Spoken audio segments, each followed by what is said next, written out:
ওম নমো ভগবতে বাসুদেবায়। ওম নমো ভগবতে বাসুদেবায়। ওম নমো ভগবতে বাসুদেবায়। সংসার দাবানল সন্তপ্ত লোক সকলের পরিত্রাণের জন্য যে কারুণ্য বাড়ি বাহ তরলত্ব প্রাপ্ত হয়ে কৃপা বাড়ি বর্ষণ করেন, আমি সেই কল্যাণ গুণনিধি আভার পাঞ্জেরি পরম দয়াল শ্রী গুরুদেব अस्मदीय श्री गुरुदेव ओम विष्णुपाद भक्ति प्रपन्न যতি গোস্বামী গুরু মহারাজের রাতুল রাঙ্গাচরণে পূর্ণভাবে আশ্রয় গ্রহণ করি। নমো মহাবদান্যায় কৃষ্ণ প্রেম প্রদায়তে কৃষ্ণায় কৃষ্ণ চৈতন্য নামনে গৌরতেশে নমঃ। বন্দে বৃন্দাবন গুরু কৃষ্ণং কমললোচনং বল্লভী বল্লভাং দেবং শ্রীরাধালিঙ্গিত বিগ্রহং শ্রীরূপ শ্রী সনাতন ভট্ট রঘুনাথ শ্রীজীব গোপাল ভট্ট দাস রঘুনাথ। এই ছয় গোসাইরি করি চরণ বন্দন, যাহা হতে বিঘ্ন নাশ অবিষ্ট পূরণ।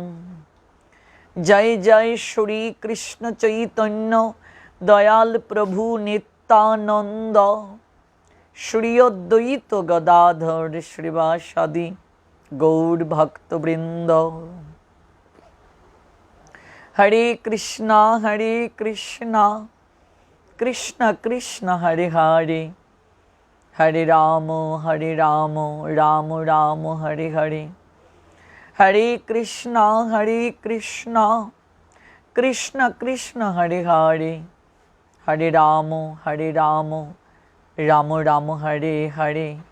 হরে কৃষ্ণ কৃষ্ণ কৃষ্ণ হরে হরে, হরে রাম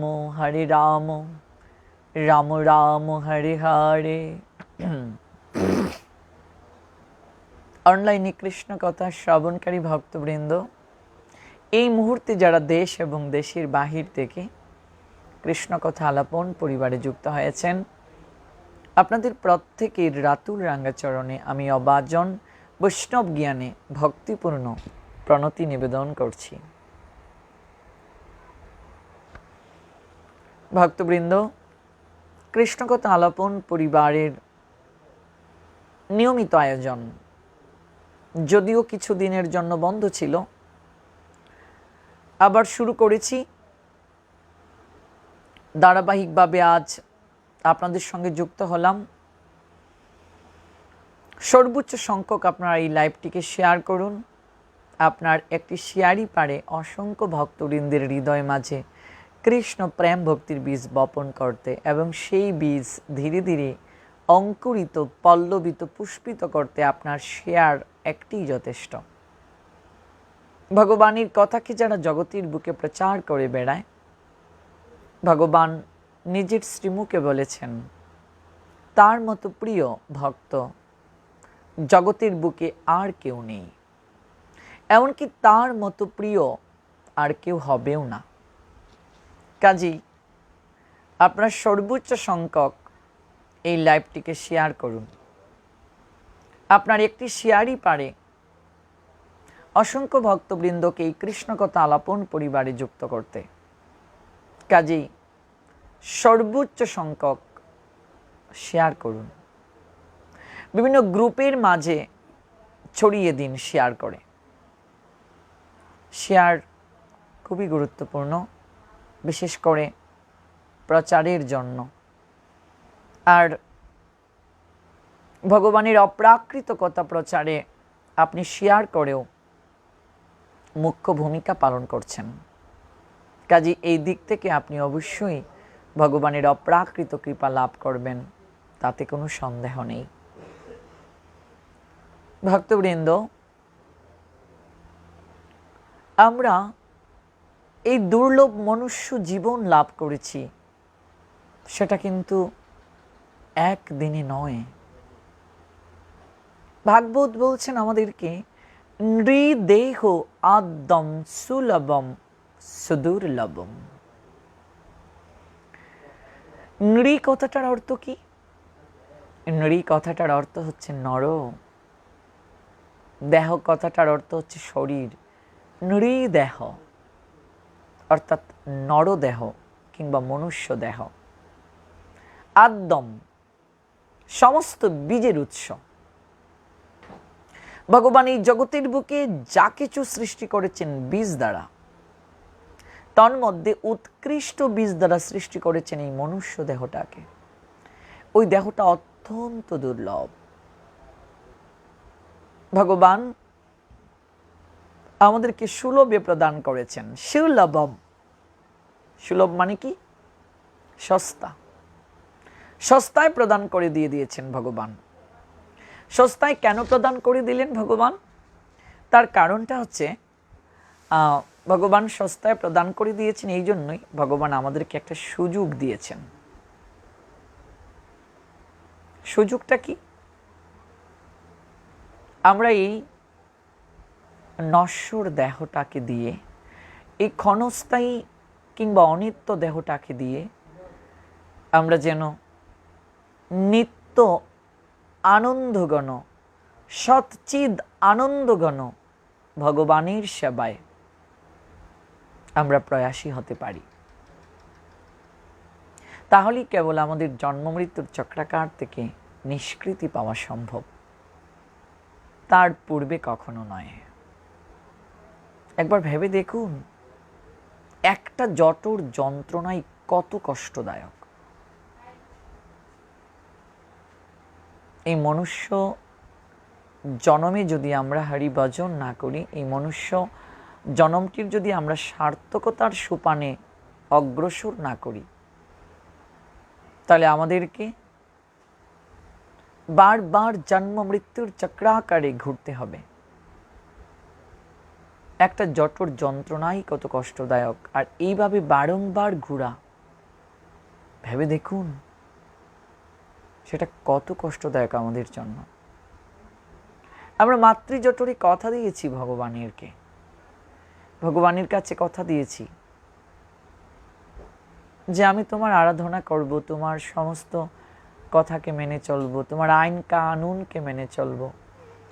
আজকে এই মায়ার সংসারে এসে আমরা সব কিছুই ভুলে গিয়েছি আমরা সব কিছু। আমার আমার আমার দিবানিশি করছি। আমার পুত্র, আমার কন্যা, আমার বাড়ি, আমার সংসার, সমস্ত কিছুই আমার। আর ভগবান মৃদু হাসেন, সব যদি তর হয় তুই কার। সত্যি তো, আমি নিজেই তো নিজের না। এটা কি এখনো আমাদের ভাবার সময় হয়নি? এই জম্বুদ্বীপে এসে মায়ার সংসারে আমরা এমনভাবে নিজেকে আবদ্ধ করে ফেলেছি, এমনভাবে নিজেকে মিশিয়ে দিয়েছি, আমরা আমাদের প্রকৃত স্বরূপটাকে পর্যন্ত ভুলে গিয়েছি। যে আমাদের প্রকৃত স্বরূপ, যে আমি দেহ নই, এই দেহটার পরিচয় আমাদের মূল পরিচয় নয়, এটা আমরা ভুলে গেছি। কিভাবে? একটা ছোট্ট উদাহরণের মাধ্যমে আমরা বিষয়টিকে সুন্দরভাবে বুঝতে পারব। একটা ছোট্ট বালক ভেড়ার পাল মাঠের মাঝে চড়িয়ে থাকে। ভেড়ার পাল মাঠে চড়ায়। তো যে জঙ্গলটার পাশে সে ভেড়াগুলোকে চারণ করে থাকে বা মেষগুলোকে চারণ করে থাকে, সেখানে অনেক হিংস্র প্রাণীর ভয় রয়েছে। তো মাঝে মাঝে ব্যাঘ্র, সিংহ, ভল্লুক ইত্যাদি হিংস্র প্রাণী যখন ভেড়ার পালগুলোকে তাড়া করে, তখন প্রাণীর ভয়ে সেই সকল ভেড়াগুলো দ্রুত গতিতে পলায়ন করে। আর যে রাখাল বালক এগুলোকে দেখাশোনা করে, সেও প্রাণীর ভয়ে দ্রুত গতিতে পলায়ন করে। এইভাবে উৎকণ্ঠায় জঙ্গলের পাশে প্রতিদিন সে ভেড়াগুলোকে চারণ করে থাকে। একদিন একটা সিংহী, সেই সিংহীটা প্রসব বেদনায় ছটফট করছিল। সিংহীটা প্রসব বেদনা সহ্য করতে না পেরে দ্রুত গতিতে দৌড়াচ্ছে। আর ভেড়ার পালগুলো সিংহীটার এই দৌড়ানো দেখে প্রাণীর ভয়ে তারাও দৌড়াচ্ছে। তারা ভাবছে হয়তো তাদেরকে আক্রমণ করার জন্য সে ধেয়ে আসছে। মূলত সেটা উপলব্ধি করে নাই, বা তাদের মাঝে এই উপলব্ধি আসে নাই যে একটা সিংহী প্রসব বেদনায় ছটফট করে সে দৌড়াচ্ছে। সে ভেবেছে ক্ষুধার্ত, হয়তো তাদেরকে আক্রমণ করবে, বধ করবে, শিকারের জন্য দৌড়াচ্ছে।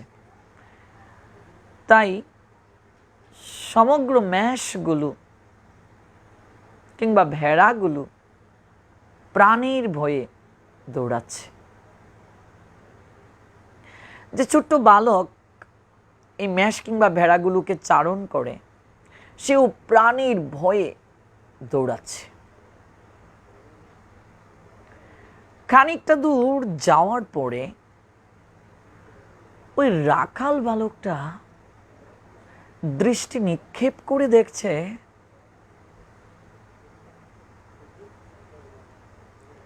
এটা একটা সিংহী একটা বাচ্চা প্রসব করে সেই সিংহীটা প্রাণ ত্যাগ করেছে। সিংহীটা একটা বাচ্চা প্রসব করে প্রাণ ত্যাগ করেছে। এতক্ষণ তো প্রসব বেদনায় ছটফট করছিল, দৌড়াচ্ছিল, একটা বাচ্চা প্রসব করে সে প্রাণ ত্যাগ করেছে।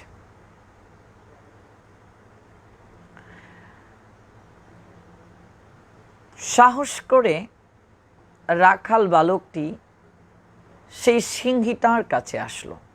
এসে দেখে ছোট্ট একটা সুন্দর বাচ্চা পাশে এরকম নাড়াচাড়া করছে, দুল কাচ্ছে। কিন্তু সদ্য প্রসব করে সেই মা প্রাণ ত্যাগ করেছে, সিংহীটা প্রাণ ত্যাগ করেছে। রাখাল বালকটার খুবই মায়া হলো। সেই বাচ্চাটিকে রেখে আসতে পারছে না, তার মন ব্যাকুল হয়ে উঠল। আহারে, এটা সন্তানের জীবনে মায়ের ভূমিকা অপরিহার্য। আর এই বাচ্চাটি কিভাবে তার জীবন ধারণ করবে? তার মাটা মরে গেল, আমি ওই বাচ্চাটিকে যদি এখানে রেখে যাই, হয়তো এই বাচ্চাটি মরে যেতে পারে, কিংবা অন্য কোনো হিংস্র প্রাণী ওই বাচ্চাটিকে খেয়ে ফেলতে পারে। রাখাল বালকটি ভাবতে শুরু করলো, তাহলে আমি কি করব? ওই বাচ্চাটিকে আমি কি আমার সঙ্গে নিয়ে যাব? কিন্তু এটা তো সিংহের বাচ্চা। সিংহের বাচ্চাটাকে যদি আমি আমার ভেড়ার পালের সঙ্গে নিয়ে যাই, সেটা কতটুকু মানানসই হবে? এটা তো শ্রীহীন মনে হবে। অনেকক্ষণ ভাবার পর সিদ্ধান্ত নিল, না, বাচ্চাটিকে আমি রেখে যাব না, বাচ্চাটিকে আমি আমার সঙ্গে নিয়ে যাব। রাখাল বালকটা তাই করলো। সিংহের বাচ্চাটিকে আপন মমত্বে সে কুলে তুলে নিল। এবং সে বাড়ি নিয়ে আসলো। এই যে ভেড়ার পাল, ওই ভেড়ার পালের মাঝেই রাখাল বালকটি সিংহের বাচ্চাটিকে রেখে দিল। সিংহের বাচ্চাটিকে রাখার কারণে ওই ভেড়ার পালের সঙ্গে সিংহের বাচ্চাটিও ধীরে ধীরে বড় হতে শুরু করলো। ভেড়ার পালের সঙ্গে সিংহের বাচ্চাটি থাকার কারণে সে ভেড়ার মতোই ভে ভে ভে করতে লাগলো। যদিও সে বনের রাজা, সিংহের বংশধর, তার ডাক কিন্তু ভে ভে নয়। একটা ভেড়া যেমন ডাকে, ওই ডাকটা তো সিংহের বাচ্চার নয়, কিন্তু ভেড়ার পালের সঙ্গে থাকতে থাকতে সে ভেড়ার মতো ভেবে করতে শিখল।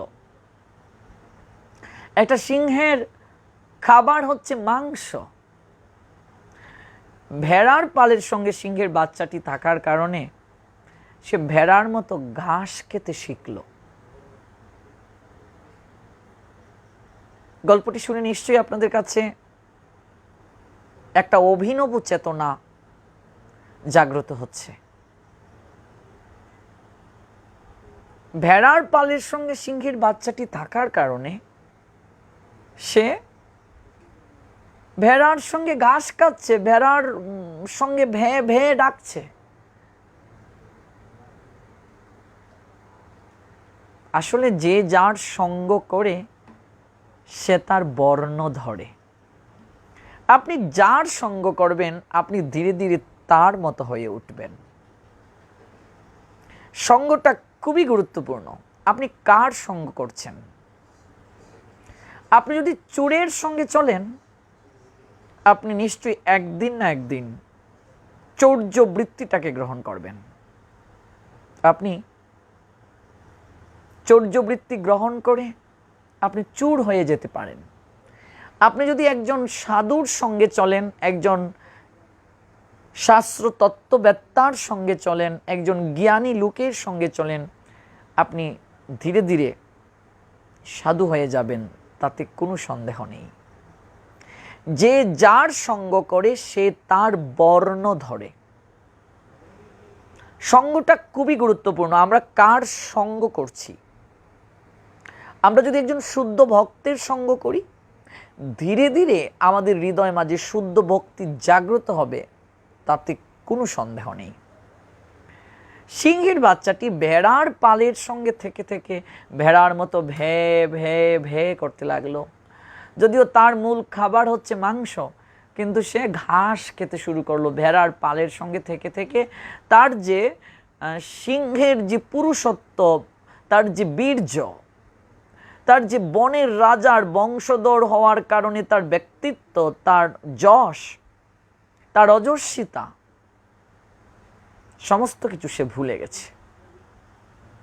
সে নিজেকে ভেড়ার পালেরই একজন সদস্য ভাবতে শুরু করছে, যার কারণে সে ভেড়ার মতো ভেবে করতে শুরু করলো, ভেড়ার মতো করে ঘাস খাচ্ছে। সঙ্গের প্রভাবে দেখুন তার কতটা অধঃপতন হয়েছে। আরেক দিন সত্যি সত্যি একটা সিংহ ওই ভেড়ার পালগুলোকে তাড়া করছিল। এবার ভেড়ার পালগুলো দৌড়ে প্রাণের ভয়ে পালাচ্ছে। সঙ্গে সিংহের বাচ্চাটা, যে বাচ্চাটা ভেড়ার পালের সঙ্গে ছিল, সেই বাচ্চাটাও দৌড়ে পালাচ্ছে। এবার সিংহটা দূর থেকে মৃদু মৃদু হাসছে আর বলছে, এই কি ব্যাপার? হ্যাঁ, আমাদের একজন স্বজাতীয় ভেড়ার পালের সঙ্গে আমাকে দেখে দৌড়ে পালাচ্ছে। বিষয়টা তো অবাক হওয়ার। আমাকে দেখে ও দৌড়ে কেন পালাচ্ছে? আরে ও তো বনের রাজা, সিংহের বংশধর, ও সিংহের বাচ্চা। ও ভেড়ার পালের সঙ্গে আমাকে দেখে কেন ও দৌড়ে পালাচ্ছে? সিংহটি সেই ছোট্ট বাচ্চাটির কাছে, সিংহের বাচ্চাটির কাছে, হিংস্র সিংহ যে সিংহটি তাড়া করছিল, সে ছোট্ট সিংহের বাচ্চাটির কাছে আসলো, এসে বলছে, আরে কি ব্যাপার, তুমি আমাকে দেখে কেন দৌড়ে পালাচ্ছ? আরে তুমি যা আমিও তো তা, তোমার স্বরূপ আমার স্বরূপ একই। তুমি সিংহের বাচ্চা, তুমি এই বনের রাজার বংশধর, আর তুমি আমাদের শিকার ভেড়া, ওই ভেড়ার পালের সঙ্গে তুমি দৌড়ে পালাচ্ছ।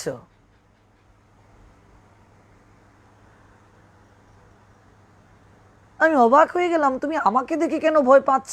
বলছে, সিংহের বাচ্চাটা বলছে, আপনি যদি আমায় খেয়ে ফেলেন। বলছে, আরে বোকা, আমি কেন তোমায় খাবো, তুমি যা আমিও তো তা, তুমি আমায় দেখে কেন দৌড়ে পালাচ্ছ?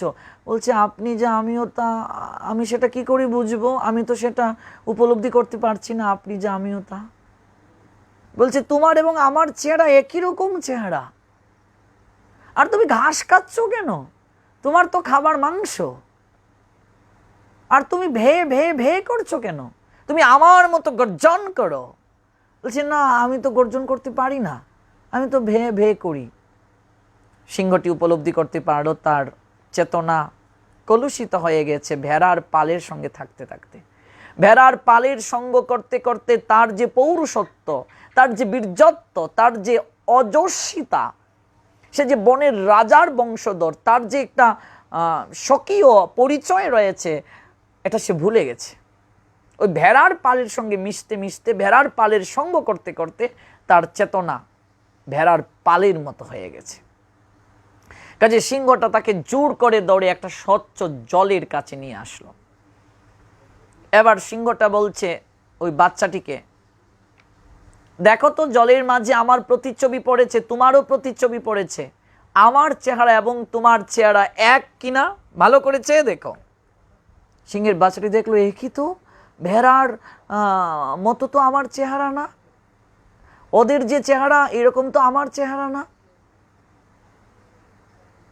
আমার চেহারা তো উনার মতো। তুমি ঘাস খাচ্ছ কেন? তুমি মাংস খাবে,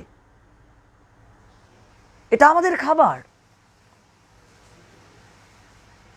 এক টুকরা মাংস সিংহটা এনে বাচ্চাটার মুখে পুড়ে দিল, কিন্তু সিংহের বাচ্চাটি তার স্বাদ গ্রহণ করতে পারছে না। বলছে, না না না, আমার কাছে ঘাসই ভালো লাগে, আমার কাছে মাংস ভালো লাগছে না। আমার মতো গর্জন করো, তুমি ভেবে কেন করছো, গর্জন করো। অনেক চেষ্টা করছে কিন্তু গর্জন করতে পারছে না, ভে ভেই করছে।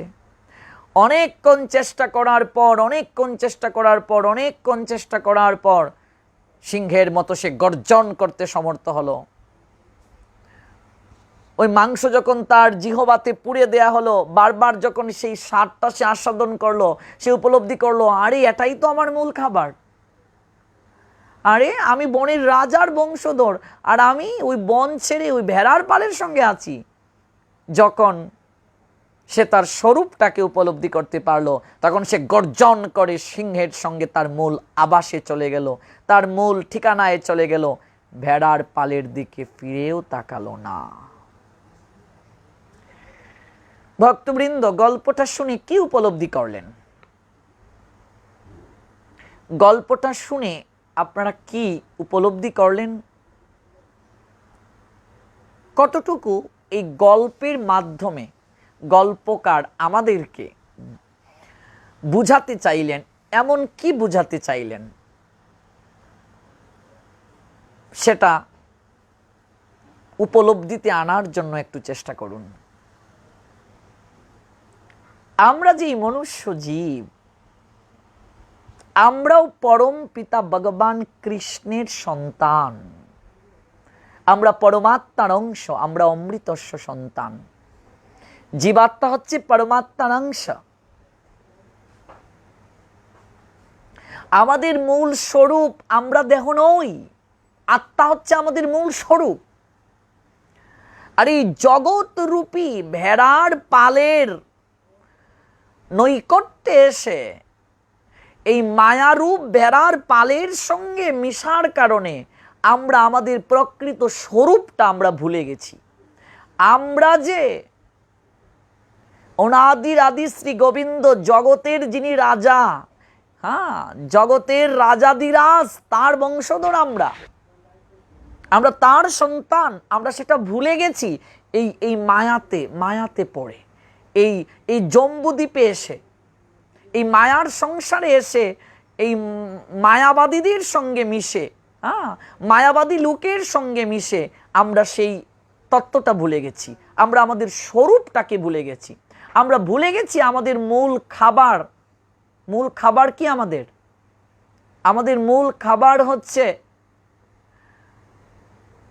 শাকসবজি, যা ভগবানকে নিবেদন করা যায়। সাত্বিক আহার হচ্ছে আমাদের মূল খাবার।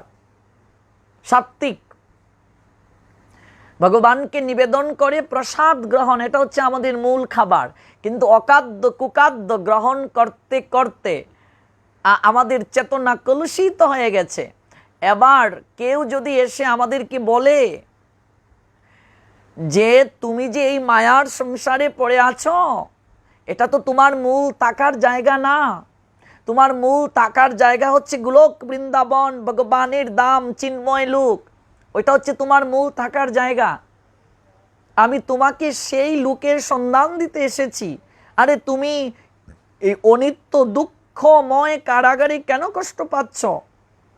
আরে তুমি কেন দেহটাকে তোমার প্রকৃত স্বরূপ ভেবে ভ্রম করছো?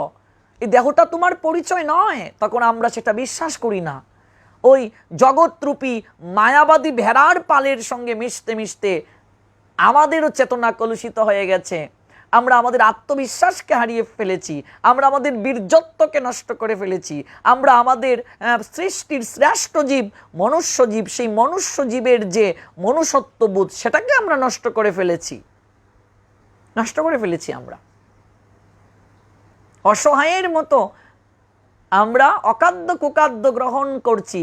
যখন কোনো সাধু মহাত্মা মহাজন বৈষ্ণব এসে বলেন এটা তো তোমাদের মূল খাবার নয়, তোমাদের মূল খাবার হচ্ছে প্রসাদ, তোমরা কৃষ্ণ প্রসাদ গ্রহণ করো, তখন আমরা বলি না, মাছ মাংস যদি ছেড়ে দেই তাহলে তো শরীর চলবে না, হ্যাঁ, শরীর দুর্বল হয়ে যাবে, আমরা এটা কি করে ছেড়ে থাকবো, হ্যাঁ, মেধা হবে না, প্রজ্ঞা হবে না। এই যে আমাদের মাঝে ভ্রম কাজ করছে আমাদের মাঝে, এবং এই দেহটাকে আমাদের সবকিছু ভেবে আমরা ভুল করছি। এখানে একটা সিংহ, সে এসে ওই সিংহের বাচ্চাটির স্বরূপটাকে উন্মোচন করিয়ে দিল। সে হচ্ছে পথ প্রদর্শক। তেমনি ভাবে একজন সাধু, একজন গুরুদেব, একজন যথার্থ আচরণশীল বৈষ্ণব, তিনি হচ্ছেন আমাদের গার্ডিয়ান, পারমার্থিক গার্ডিয়ান, তিনি আমাদের ট্রান্সেন্ডেন্টাল গার্ডিয়ান। তিনি আমাদেরকে এই অপ্রাকৃত জগতে চলার সোপানে অগ্রসর করিয়ে দিচ্ছেন। তিনি আমাদের নৈকট্যে এসে বুঝাতে চাচ্ছেন যে তোমরা তোমাদের এই দেহটিকে তোমরা তোমাদের স্বরূপ বলে ভ্রম করছো। এই দেহটা একটা প্রকৃতির প্রদত্ত খাঁচা মাত্র। হ্যাঁ, পাখিটির জন্যই খাঁচা, খাঁচার জন্য পাখি নয়। যতদিন পাখি আছে ততদিন খাঁচার মূল্য আছে, যেদিন পাখি খাঁচা থেকে চলে যাবে খাঁচার মূল্য থাকবে না। আত্মা যতদিন দেহের ভিতরে আছে ততদিন দেহটার মূল্য আছে। আত্মা যেদিন দেহ ছেড়ে চলে যাবে সেদিন দেহটার আর কোনো মূল্য থাকবে না। রাত্রে মরলে অনেকেই সকালে বাসি মরা বলে স্পর্শ করে না। কয়েক ঘন্টার চিতার আগুনে ধাউ ধাউ করে জ্বলে পঞ্চভূতের দেহ পঞ্চভূতে মিশে যাবে। যাদের জন্য দিন থেকে রাত পর্যন্ত এত খাটুনি খাটছো তুমি, সেই সকল মানুষেরাই, সেই সকল প্রজন্মরাই, যে পরবর্তী প্রজন্মের জন্য তুমি এত কষ্ট করছো, তারাই তোমাকে ভূত ভাববে। একদিন কাঁদবে, দুদিন কাঁদবে, 3 দিন পর আর তারা কাঁদবে না। দিনে দিনে মাস যাবে, মাসে মাসে বছর যাবে। আজ যার জন্য কাঁদছে তারা এক সময় ভুল করে তার নামটি স্মরণ করবে না। অনাদিকাল থেকে এই ভাবনাটা চলে আসছে আমাদের মাঝে। কাজেই মহন্তের স্বভাব হয় তাড়িতে পামর, নিষ্কার্য নাই তবু যায় পরের ঘর। একজন সাধু, একজন বৈষ্ণব নিজের স্বার্থের জন্য নয়, জগতের কল্যাণের জন্য, জগতের স্বার্থের জন্য তারা দাঁড়ে দাঁড়ে ঘুরে বেড়ান। আমাদের মতো পতিত পামর বদ্ধ জীবদের নৈকট্যে তারা আসেন, ঘুর বিষয়ী সংসারী মানুষের কাছে তারা আসেন। তারা এসে আমাদের প্রকৃত স্বরূপটাকে আমাদের চিহ্নিত করে দেন। তারা আমাদেরকে অমৃতের সোপানে চলার আমাদের হৃদয় মাঝে ইচ্ছে জাগিয়ে দেন। তারা আমাদের প্রকৃত আহার কি সেটা বুঝিয়ে দেন। তারা আমাদের প্রকৃত স্বরূপ কি সেটা বুঝিয়ে দেন, যেভাবে সিংহের বাচ্চাটিকে বুঝিয়ে দিল। আর যে একবার উপলব্ধি করতে পারে এই দেহটা তার স্বরূপ নয়, সে যে সংসারে আছে, সে যে এই ধরণীতে আছে, এই পৃথিবীতে আছে, এটা তার থাকার জায়গা না। যেমন সিংহটা ও বাচ্চাটিকে বলল, তুমি ভেড়ার পালের সঙ্গে আছো, এটা তোমার থাকার জায়গা না। এটা ভেড়ার পালের সঙ্গে তুমি তোমার কর্মের বিস্মৃতি হবার কারণে, তোমার কর্ম খারাপের কারণে তুমি সেই সকল ভেড়ার পালের সঙ্গে মিশে তুমি তোমার প্রকৃত স্বরূপটাকে ভুলে তাদের মতো তুমি হয়ে গেছো। আমি তোমাকে তোমার প্রকৃত স্বরূপটাকে উপলব্ধি করিয়ে আমি তোমাকে মূল জায়গায় নিয়ে যেতে এসেছি। আমি তোমাকে মূল জায়গার সন্ধান দিতে এসেছি, তোমার প্রকৃত আবাসের ঠিকানা দিতে এসেছি। আমি তোমার প্রকৃত আবাসের দিকে নিয়ে যাওয়ার আমি প্রক্রিয়া বলে দিতে এসেছি। প্রথমে সিংহের বাচ্চাটি বুঝে নাই, পরবর্তীতে সে যখন বারবার চেষ্টা করেছে, সে তখন উপলব্ধি করতে পেরেছে, নিশ্চয়ই তো এটা আমার থাকার জায়গা না, আমার থাকার জায়গা তো এটা না। যখন সে তার প্রকৃত স্বরূপটাকে উপলব্ধি করতে পেরেছে, সে তখন ভেড়ার পালের দিকে আর ফিরে তাকালো না। সে তখন গর্জন করে তার মূল আবাসের দিকে চলে গেল। একজন প্রকৃত সাধুর সংস্পর্শে আমরা যখন আসি, একজন প্রকৃত তত্ত্বদ্রষ্টা গুরুদেবের সংস্পর্শে আমরা যখন আসি, এবং তিনি যখন আমাদের স্বরূপটাকে উপলব্ধি করিয়ে দেন যে এই জম্বুদ্বীপ, এই মায়ার জগৎ, এটা আমাদের থাকার জায়গা না, এটা অতিথিশালা। আমরা কেবল বেড়াতে এসেছি কয়েকদিনের জন্য। অতীতশালায় বসে বসে ভাবছড়ি মন সব তোমারই, তোমার ঘর, তোমার বাড়ি, এই তো তোমার জমিদারি। যেদিন যমরাজ করবে সমনদারি, সেদিন দুহাই দিবে কোন রাজার। এটা অতিথিশালা, এটা ভবের রঙ্গমঞ্চ, এখানে অভিনয় করতে এসেছি আমরা। আচ্ছা, মনে করুন আপনি নাটকে অভিনয় করছেন, নাটকে আপনি যাকে স্ত্রী ভেবে অভিনয় করছেন, নাটক শেষে বাস্তব জীবনেও যদি আপনি তাকে স্ত্রীর অধিকারে পেতে চান, তাহলে নিতান্তই সেটা কি হাস্যকর নয়? এটা কি পাগলের প্রলাপ নয়?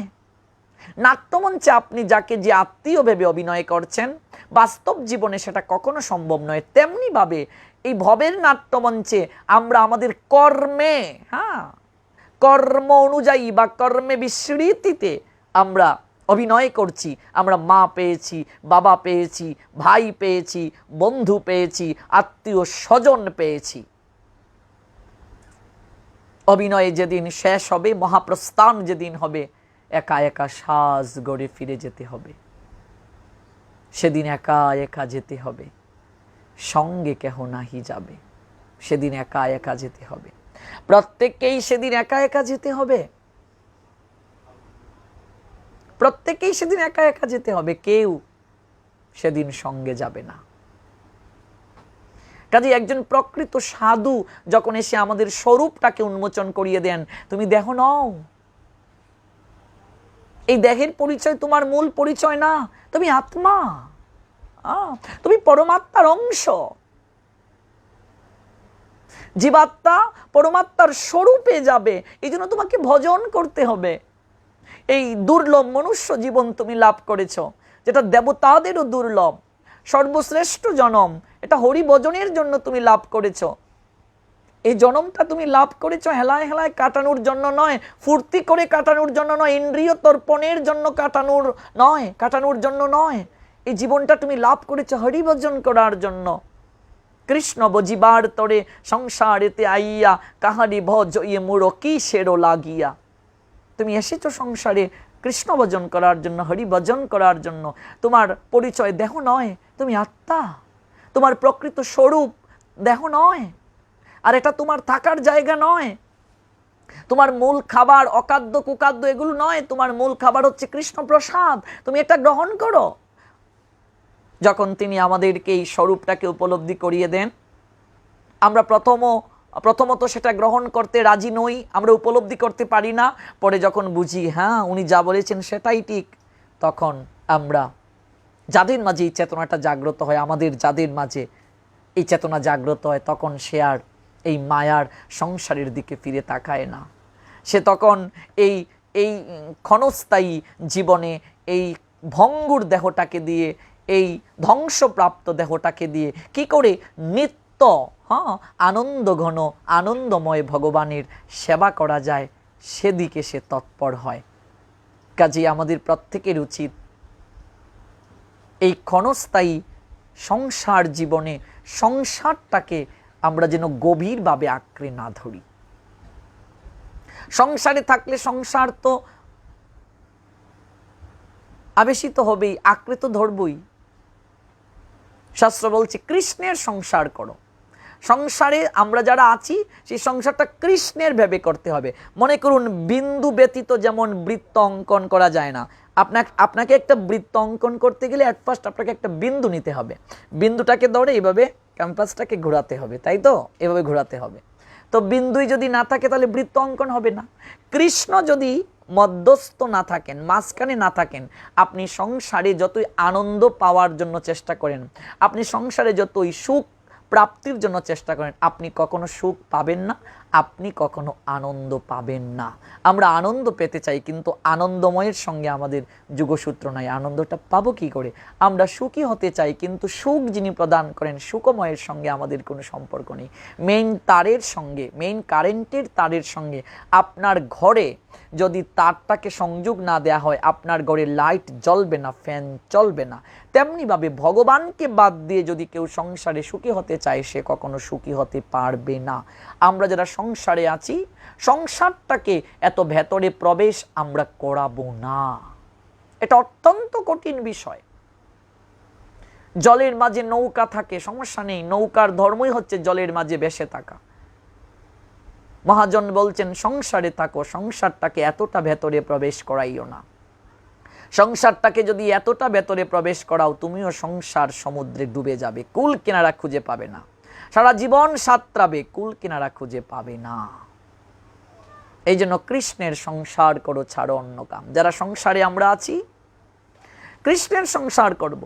চাকরি করি, ব্যবসা করি, পড়াশোনা করি, তাতে কি হয়েছে? দেখুন তো কত আনন্দ।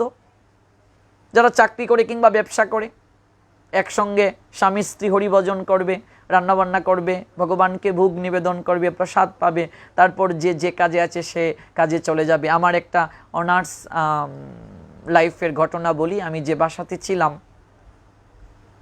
ওই বাসায় একটা ভাড়াটিয়া ছিল। ওরা ভক্তি জীবন যাজন করছে। তারা ভোর 4টার পূর্বে ঘুম থেকে উঠতো। অনেকদিন 3:30 বা 4:45, 4টার পূর্বেই প্রত্যেক দিন ওরা ঘুম থেকে উঠতো। আমিও মঙ্গল আরতি করতাম ভোরবেলা, তো ওরা খুব ভোরে ঘুম থেকে উঠতো। এগুলো আমার নিজের চোখে দেখা। তো ওয়াইফ মেঝেটাকে নেকড়ে দ্বারা মুছছে, হাজব্যান্ড ওয়াশরুমে গিয়েছে, স্নান করবে। হাজব্যান্ড আসলো, এসে আরতির জন্য প্রস্তুতি নিচ্ছে। ফ্লোর মোছা হয়ে গেছে, ওয়াইফ গিয়েছে স্নান করতে।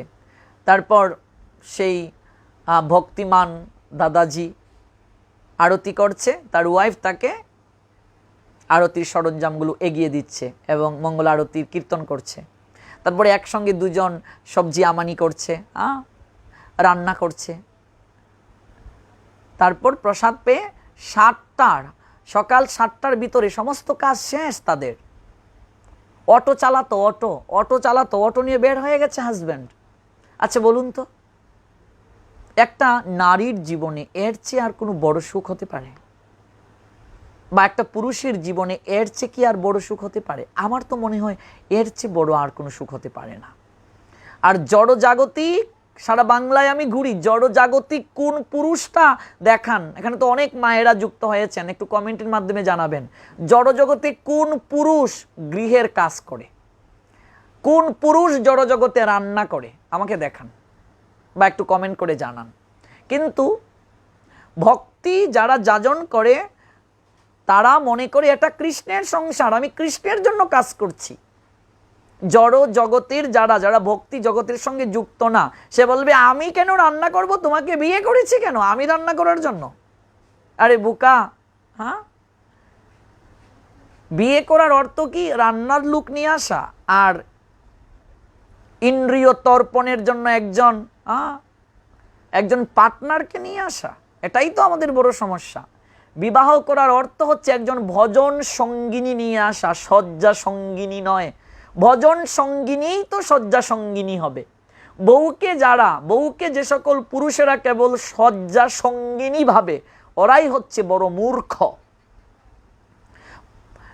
বিবাহ করার অর্থ হচ্ছে আমি একা ভজন করতে পারছি না, একজন সঙ্গিনী গ্রহণ করা, ভজন সঙ্গিনী। আর ভজন সঙ্গিনী তো শয্যা সঙ্গিনী হবেই। কৃষ্ণের সেবা করার জন্য সন্তান উৎপাদন প্রয়োজন। কৃষ্ণের সেবা করার জন্য একটা সন্তান প্রয়োজন, কৃষ্ণ ভক্ত সন্তান। কাজেই শয্যা সঙ্গিনী এই ক্ষেত্রে প্রয়োজন আছে। কিন্তু ভজন সঙ্গিনী না ভেবে যদি কোনো পুরুষ নারীকে শয্যা সঙ্গিনী ভাবে, তাহলে তার জীবনে সুখ কখনো হবে না, সুখ হবে না। প্রত্যেক ভক্ত পরিবারগুলোতে একটু যোগাযোগ করে দেখুন তারা কত সুখী। আমার জীবনে আমি 2.5 বছর ওই বাসাতে আমি দেখিনি কখনো হাজব্যান্ড স্ত্রীকে তুই করে কথা বলতে, কোনো ঝগড়া ওদের সংসারে দেখি নাই। কারণটা কি? একটাই কারণ, তারা কৃষ্ণ কেন্দ্রিক সম্পর্কে আছে। ওরা কৃষ্ণকে মাঝখানে রেখে ওরা তাদের দাম্পত্য জীবন পরিচালনা করছে, সংসার জীবন পরিচালনা করছে। ওরা কৃষ্ণকে মাঝখানে রেখে একে অপরকে ভালোবাসছে। আচ্ছা বলুন, এখানে অনেক মাতাজিরাই তো যুক্ত আছেন আজকে লাইভে। আচ্ছা বলুন তো, আপনাদের ঘরে যে সকল স্বামীরা আছে ওরা কি কোনোদিন ভগবানের সেবা দেয়? আমরা অধিকাংশ পুরুষেরা মনে করি ভগবানের সেবাটা কেবল নারীদের, আমাদের নয়। এটা আমি অধিকাংশ ঘরে দেখেছি। এটাই তো ভুল। একটাই কারণ, আমরা ভক্তি যাজন করছি না বলে। একজন কৃষ্ণ ভক্ত স্বামী সে স্ত্রীর সঙ্গে একই সঙ্গে সমস্ত সংসারের কাজ করে। কারণ কি? সে ভাবে এটা কৃষ্ণের সংসার, কৃষ্ণ সেবা করছি। যে যত বেশি সেবা করবে সে তত বেশি কৃপা পাবে। রান্না থেকে শুরু করে ফ্লোর মুছামুছি থেকে শুরু করে সমস্ত কাজ স্ত্রীর সঙ্গে করে, একসঙ্গে করে। কারণ কৃষ্ণের সংসার করবে। যে যত বেশি কৃষ্ণের সেবা করবে সে তত বেশি কৃপা পেয়ে থাকবে। কৃষ্ণের সংসার করো, ছাড়ো অন্য কাম। তাছাড়া কৃষ্ণ ভক্ত যারা ওরা অলরাউন্ডার হয়, সব দিক থেকে অলরাউন্ডার হয়। আমি সবাইকে একটা কথা বলি যে একজন কৃষ্ণ ভক্ত সব দিক থেকে পারদর্শী হবে। রান্না বান্না থেকে শুরু করে, আমার সঙ্গে অনেক ছেলেরা চুল কাটতে পারে। আমার সঙ্গে অনেক ছেলেপিলে আছে, চুল কাটতে পারে, জুতো সেলাই করতে পারে, কাপড় চোপড় সেলাই করতে পারে, রান্না পারে করতে। আমি সব সময় তাদেরকে অনুপ্রেরণা দিই যে সমস্ত কাজ পারতে হবে, সব দিক থেকে পারদর্শী হতে হবে। কৃষ্ণ ডিভোটি, এক্সট্রিম মেরিটোরিয়াস, সব দিক থেকে পারদর্শী হতে হবে, সব দিক থেকে। আমি তো অনেক রেসিপি রান্না করতে পারি, প্রসাদ একবার আপনাদের পাওয়ার নিমন্ত্রণ থাকলো।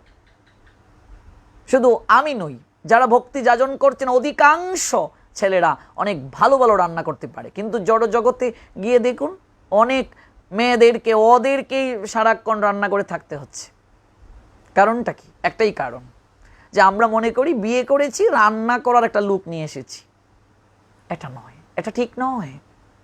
এই জন্য দুজন মিলে ভজন, যারা সংসারে আছে, সংসার জীবনে যারা প্রবেশ করবে, বিবাহ বিশেষভাবে ভার বহন করা, যদি আপনি কৃষ্ণ কেন্দ্রিক জীবন পালন না করেন, তাহলে আপনি গাধার মতো সারা জীবন ভার বহন করবেন, বউয়ের ভার বহন করবেন, সন্তানের ভার বহন করবেন, সংসারের ভার বহন করবেন। গাধার মতো ভার বহন করতে করতে কি হবে? আপনার জীবন শেষ হয়ে যাবে। এবার আপনি চাকরি করুন, ব্যবসায় করুন, সংসারের যে কার্যই করুন না কেন, সমস্ত কার্যই সফল হবে যদি কৃষ্ণ কেন্দ্রিক হয়ে থাকে। আমার এই কথাগুলো বলার অর্থ হচ্ছে কাউকে ছোট করে বলা নয়। আমার এই কথাগুলো বলার অর্থ হচ্ছে যে একজন ভক্ত সংসারে যে কাজগুলো করে থাকে, সেই কাজগুলো কৃষ্ণের সন্তুষ্টি বিধানের জন্য করে থাকে। এবার স্বামী যদি চাকরিও করে, ওই চাকরিটাও কৃষ্ণের সন্তুষ্টি বিধানের জন্য। কারণ কৃষ্ণের সেবা করতে গেলেও তো টাকা প্রয়োজন, তাহলে একটা চাকরি প্রয়োজন কিংবা ব্যবসা প্রয়োজন। তাহলে কৃষ্ণের সংসার করছি, কৃষ্ণের সংসার করো ছাড়ো অন্য কাম, তাহলে কৃষ্ণের সংসার করছি, এখানে টাকা প্রয়োজন, তাহলে চাকরি করতে হচ্ছে, ব্যবসা করতে হচ্ছে। তাহলে এটা তো কৃষ্ণের সংসারের জন্যই করা হচ্ছে। ওই চাকরিটাও তখন কৃষ্ণ কেন্দ্রিক। অর্থাৎ একজন কৃষ্ণ ভক্ত তার সমস্ত কার্যকলাপ, সমস্ত কার্যপ্রণালী কৃষ্ণের সন্তুষ্টি বিধানের জন্য করবে। এটা নারী হোক পুরুষ হোক সবাই। আর এই কার্যটা যদি সে এমন করে প্রতিপালন করতে পারে, তাহলেই সে সংসারে সফল হবে, তাহলেই সে নিত্য আনন্দ লাভ করবে। কাজেই মায়াবাদী মানুষের সঙ্গে আমরা যত বেশি মিশবো, তত আমাদের চেতনা কলুষিত হবে, ভোগ ইন্দ্রিয় তর্পণের বাসনা হৃদয় মাঝে প্রচুর জাগবে। এই জন্য আমাদের সঙ্গ করতে হবে কার? সৎ সঙ্গ করতে হবে, সাধু সঙ্গ করতে হবে, আচরণশীল ভক্তের সঙ্গ করতে হবে। ওই যে বললাম, যে যার সঙ্গ করে সে তার বর্ণ ধরে, যে যার সঙ্গ করে সে তার বর্ণ ধরে। আমি যদি চোরের সঙ্গ করি, ধীরে ধীরে আমার মাঝে চৌর্য বৃত্তি এসে যাবে, আমি চোর হয়ে যাব। আমি যদি সাধুর সঙ্গ করি, ধীরে ধীরে আমি সাধু হব, সেটাই স্বাভাবিক। কাজেই সঙ্গটা খুবই গুরুত্বপূর্ণ। আমরা যেখানেই থাকবো, আমরা যেন সাধু সঙ্গ করি। আর বিশেষ করে এই করোনা ভাইরাসের দুঃসময়ে সব জায়গাতে সরকারিভাবেই সমস্ত প্রবচন বন্ধ, পাঠ প্রোগ্রাম আদি বন্ধ। এই জন্য আমরা ঘরে বসে থেকেই অনলাইনের মাধ্যমে সাধু সঙ্গ করতে পারছি। এটা আমাদের পরম একটা সৌভাগ্য, পরম সৌভাগ্য আমাদের জন্য। আপনারা চমৎকারভাবে সাধু সঙ্গে যুক্ত থাকুন, শেয়ারের মাধ্যমে সবাইকে জানিয়ে দিন। আরেকটি কথা, গতকালকেও আমি বলেছিলাম, আমাদের সিটিএস মন্দিরে কুলাউড়া, সিলেট বিভাগের মৌলভীবাজার জেলার কুলাউড়া উপজেলার পুসাইনগর, সেই সিটিএস মন্দিরে আমাদের একটা 7 দিন একটা কোর্স আয়োজন করা হয়েছে, ধর্মীয় কোর্স। এটাকে ট্রেনিং দেয়া হবে বিভিন্ন বিষয়ে, ব্রহ্মচর্য ব্রত পালনের কৌশল, সংসারী মানুষ যারা তারাও কতটুকু ব্রহ্মচর্য ব্রত পালন করবে, সংসার জীবনে আমরা যারা প্রবেশ করিনি আমাদের কতটুকু ব্রহ্মচর্য ব্রত পালন করে সংসার জীবনে যাওয়া উচিত। ধর্মের অনেক বিষয় নিয়ে এই 7 দিন কোর্সটা হবে। কাজেই আপনারা অনুগ্রহ করে যদি এই কোর্সটাতে অংশগ্রহণ করতে চান, সেটা হচ্ছে 30 মে থেকে, চলতি ইংরেজি মাস 30 মে থেকে কোর্সটা শুরু হবে। আর বাংলা জ্যৈষ্ঠ মাসের 15 তারিখ থেকে 7 দিন এই কোর্সটা হবে। আমার পরমারাধ্য গুরুদেব অস্মদীয় শ্রী গুরুদেব ওম বিষ্ণুপাদ ভক্তি প্রপন্ন জ্যোতি গোস্বামী গুরু মহারাজ, উনি এই ক্লাসটি দেবেন। আমি 29 তারিখেই সিটিএস মন্দিরে অবস্থান করব, চলতি ইংরেজি মাসের অর্থাৎ মে মাসের 29 তারিখে আমি কুলাউড়াতে যাব। আপনারা যারা এই ক্লাসটিতে অংশগ্রহণ করতে চান, অবশ্যই আমার সঙ্গে যোগাযোগ করে অংশগ্রহণ করতে পারবেন। আমাদের মন্দিরে ভক্তদের জন্য থাকার পর্যাপ্ত জায়গা রয়েছে, তাতে কোনো সমস্যা হবে না, প্রসাদেরও ব্যবস্থা আছে। আপনারা অবশ্যই ক্লাসটিতে অংশগ্রহণ করবেন। ভক্তবৃন্দ, আপনারা দেশ এবং দেশের বাইরে থেকে অনেকেই যুক্ত আছেন। এই মুহূর্তে প্রায় 328 জনের উপরে আছে ভক্তবৃন্দ আমাদের সঙ্গে, এবং পরবর্তীতে হয়তো আরও অনেকেই যুক্ত হবে। এখন আমরা একটু সরাসরি কলের মাধ্যমে ভক্তদের হৃদয়ের অভিব্যক্তি জানবো।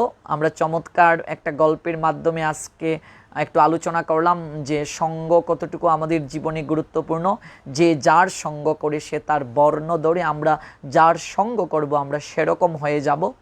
এই জন্য সঙ্গটা হবে যেন সাধুর সঙ্গ হয়, সৎ ব্যক্তির সঙ্গ হয়।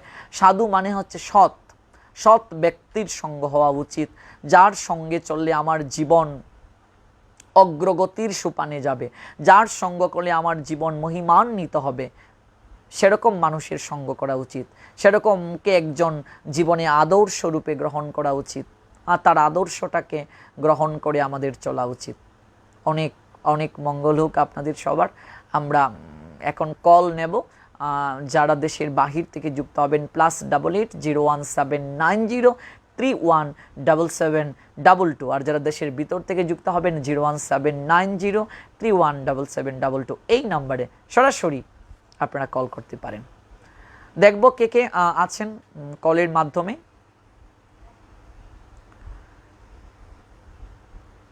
সরাসরি যারা কলের মাধ্যমে যুক্ত হতে চান, নিশ্চয়ই আপনারা নাম্বারটি দেখেছেন, নাম্বারটি দেয়া আছে 01790317722, এই নাম্বারে সরাসরি যুক্ত হবেন।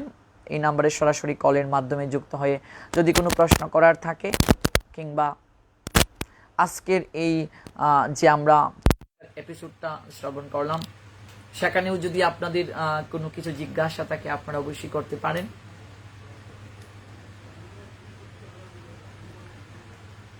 আর আপনারা সবাই অবগত আছেন যে আগামী রবিবার হচ্ছে একাদশী ব্রত, কাজে আগামীকাল আমরা একাদশী ব্রত নিয়ে আলোচনা করব এবং একাদশী ব্রতের দিন রাত জাগরণ হবে। আমরা একটা কল নিচ্ছি, দেখি কে আছেন যুক্ত আমাদের সঙ্গে।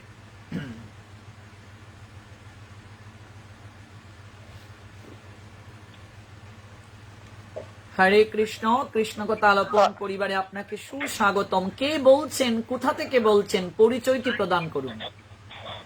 নমস্কার। নমস্কার, কে বলছেন? আমি কালকে আপনার সঙ্গে যুক্ত হয়েছি, তাপসী কর্মকার, করটিয়া থেকে। আচ্ছা আচ্ছা, নিশ্চয়ই নিশ্চয়ই তাপসী দেবী, আমি আপনাকে শুনতে পাচ্ছি। বলুন, কেমন আছেন আপনি? প্রভু, ওই যে গীতাটার ব্যবস্থা, ভগবত গীতা, এটা হচ্ছে রাম শুক দাস আচার্যের সাধক সঞ্জীবনী, শ্রীমদ ভগবত গীতা সাধক সঞ্জীবনী, স্বামী রাম শুকদাস আচার্যের লেখা। এটা গীতা প্রেস, গোরক্ষপুর পাবলিকেশনস থেকে বের হয়। না, আপনাকে কালকে বলা হয়েছে। হ্যাঁ, বলে রাধা বিনোদ গোস্বামী পাদ। কোনো ব্যবস্থা নেই। রাধা বিনোদ গোস্বামী পাদের এটা হচ্ছে ভাগবত, এটা গীতা নয়। ভাগবতী প্রভু, আমি বলতে পারি না, উল্টা পাল্টা বললে বলা হয়। মূল্য 15,000 টাকা নেবে ভাগবত। ওইটা ওই যে আপনার এক ঢাকার ভক্তর মাধ্যমে আমাকে জিনিসটা পাওয়ার ব্যবস্থা করে দিতে চাইছিলেন। আচ্ছা, এটা আমি কলের মাধ্যমে আপনাকে দেব। আপনি প্রোগ্রাম শেষে একবার কল দেবেন, পরে আমি আপনাকে নাম্বারটা দেব। ঢাকাতে একজন ভক্ত আছে আমাদের, ওকে রিকোয়েস্ট করলে হয়তো ও আপনাকে কুরিয়ার সার্ভিসে পাঠাবার ব্যবস্থা করতে পারে। ও তো আর এগুলো বিক্রি করে না, ওকে রিকোয়েস্ট করলে কোনো লাইব্রেরি থেকে দিতে পারবে। কিন্তু এখন তো এই করোনা ভাইরাসের কারণে সমস্ত জায়গাতেই এই গ্রন্থগুলো বিক্রির তেমন প্রক্রিয়া বা পরিবেশ নেই। দেশের পরিস্থিতি একটু ভালো হলে তখনই এগুলো হয়তো ব্যবস্থা করা যেতে পারে। এরপর আমি আপনাকে নাম্বারটা দেব, আপনি প্রোগ্রাম শেষে একবার আমাকে কল দেবেন। আর প্রভু, আমার এইটা অ্যাকসেপ্ট করেন, রিকোয়েস্টটা, ফ্রেন্ড রিকোয়েস্ট অ্যাকসেপ্ট। আপনার আইডির নাম কি? আইডি নাম কি? তাপসী কর্মকার। তাপসী কর্মকার। আচ্ছা, ঠিক আছে, সঙ্গে থাকুন আমাদের। হরে কৃষ্ণ। প্রভু, আরেকটা কথা একটু শুনেন কষ্ট করে। হ্যালো, বলুন, শুনতে পাচ্ছি। প্রভু, আমার ঘরে তো জায়গা নাই, আমি গীতা পড়ি নিচে, মানে একটা ছোট্ট টুলের উপরে। আমার কোনো কি, আমি নিচে টুচে পরিষ্কার করে নিই, তুলসী গাছে জল দিয়ে তারপরে গীতাটা পড়ি। আমার কোনো পাপ হবো কিনা এটা বুঝতেছি না। কোনো পাপ হবে না। আপনি যে পরিবেশে আছেন, যে অবস্থাতে আছেন, আপনি সেই অবস্থা থেকে, সেই পরিবেশ থেকে আপনি গীতা পড়তে পারেন। পাপ হবে না, বরং কৃপা হবে আপনার। একটু ওই তুলসী পাতা দিয়ে চন্দন দিতে পারি না, চন্দনের পাতাটা রাখারও জায়গা নাই। আবার যে প্রসাদ নিবেদন করবে, প্রসাদ দেওয়ারও জায়গাটুকু নাই। আপনি যে পরিস্থিতিতে আছেন, আপনি সেই পরিস্থিতি থেকে যতটুকু পারেন ভগবানের সেবা চালিয়ে যান, আর ভগবানের কাছে আর্তনাদ করুন ভগবান যেন আপনাকে সুন্দর একটা পরিবেশ দান করেন। হ্যাঁ, আর ওই যে মিয়া বাবার জন্য একটু আশীর্বাদ করেন। নিশ্চয়ই, মঙ্গল হোক, ওর মঙ্গল হোক। দেশের বাইরে আছে তো। অবশ্যই, নিশ্চয়ই, সঙ্গে থাকুন আমাদের। হরে কৃষ্ণ। আমাদের সঙ্গে একজন যুক্ত হয়েছিলেন তাপসী দেবী। ওনার সাধ্য আছে, কিন্তু কৃষ্ণ ভজনের সুস্পষ্ট বা অনিন্দময় পরিবেশ পাচ্ছেন না, এরপরে উনি চেষ্টা করছেন। আমাদের অনেকের পরিবেশ আছে, কিন্তু আমরা কৃষ্ণ ভজন করছি না, সেবা করছি না, সত্যি সেটা দুঃখজনক। আমরা ওনার কাছ থেকে শিক্ষা নেব, ওনার পরিবেশ নিয়ে, এরপরে উনি চেষ্টা করছেন। আর আমাদের যাদের পরিবেশ আছে আমরা যেন একটু চেষ্টা করি ঠিক মতো ভগবানের ভজন করার জন্য। আমরা আরেকটা কল নিচ্ছি, দেখি কে আছেন যুক্ত আমাদের সঙ্গে।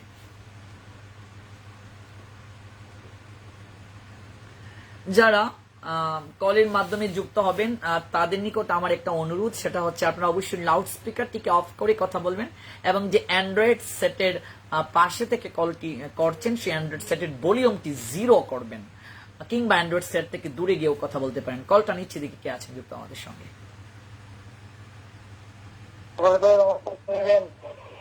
হ্যাঁ, দণ্ডবোধ প্রণাম। কে বলছেন, কোথা থেকে বলছেন? পরিচয় হরে কৃষ্ণ গুরুদেব, আমার প্রণাম নেবেন। হ্যাঁ, হরে কৃষ্ণ গুরুদেব, আমি গোবিন্দ বলছিলাম ময়মনসিংহ থেকে, ক্যান্টনমেন্ট থেকে। আচ্ছা, ময়মনসিংহ ক্যান্টনমেন্ট থেকে গোবিন্দ, তুমি তোমার ভলিউমটিকে কমিয়ে রাখো, তোমার অ্যান্ড্রয়েড সেটের ভলিউমটি 0 করে রাখো।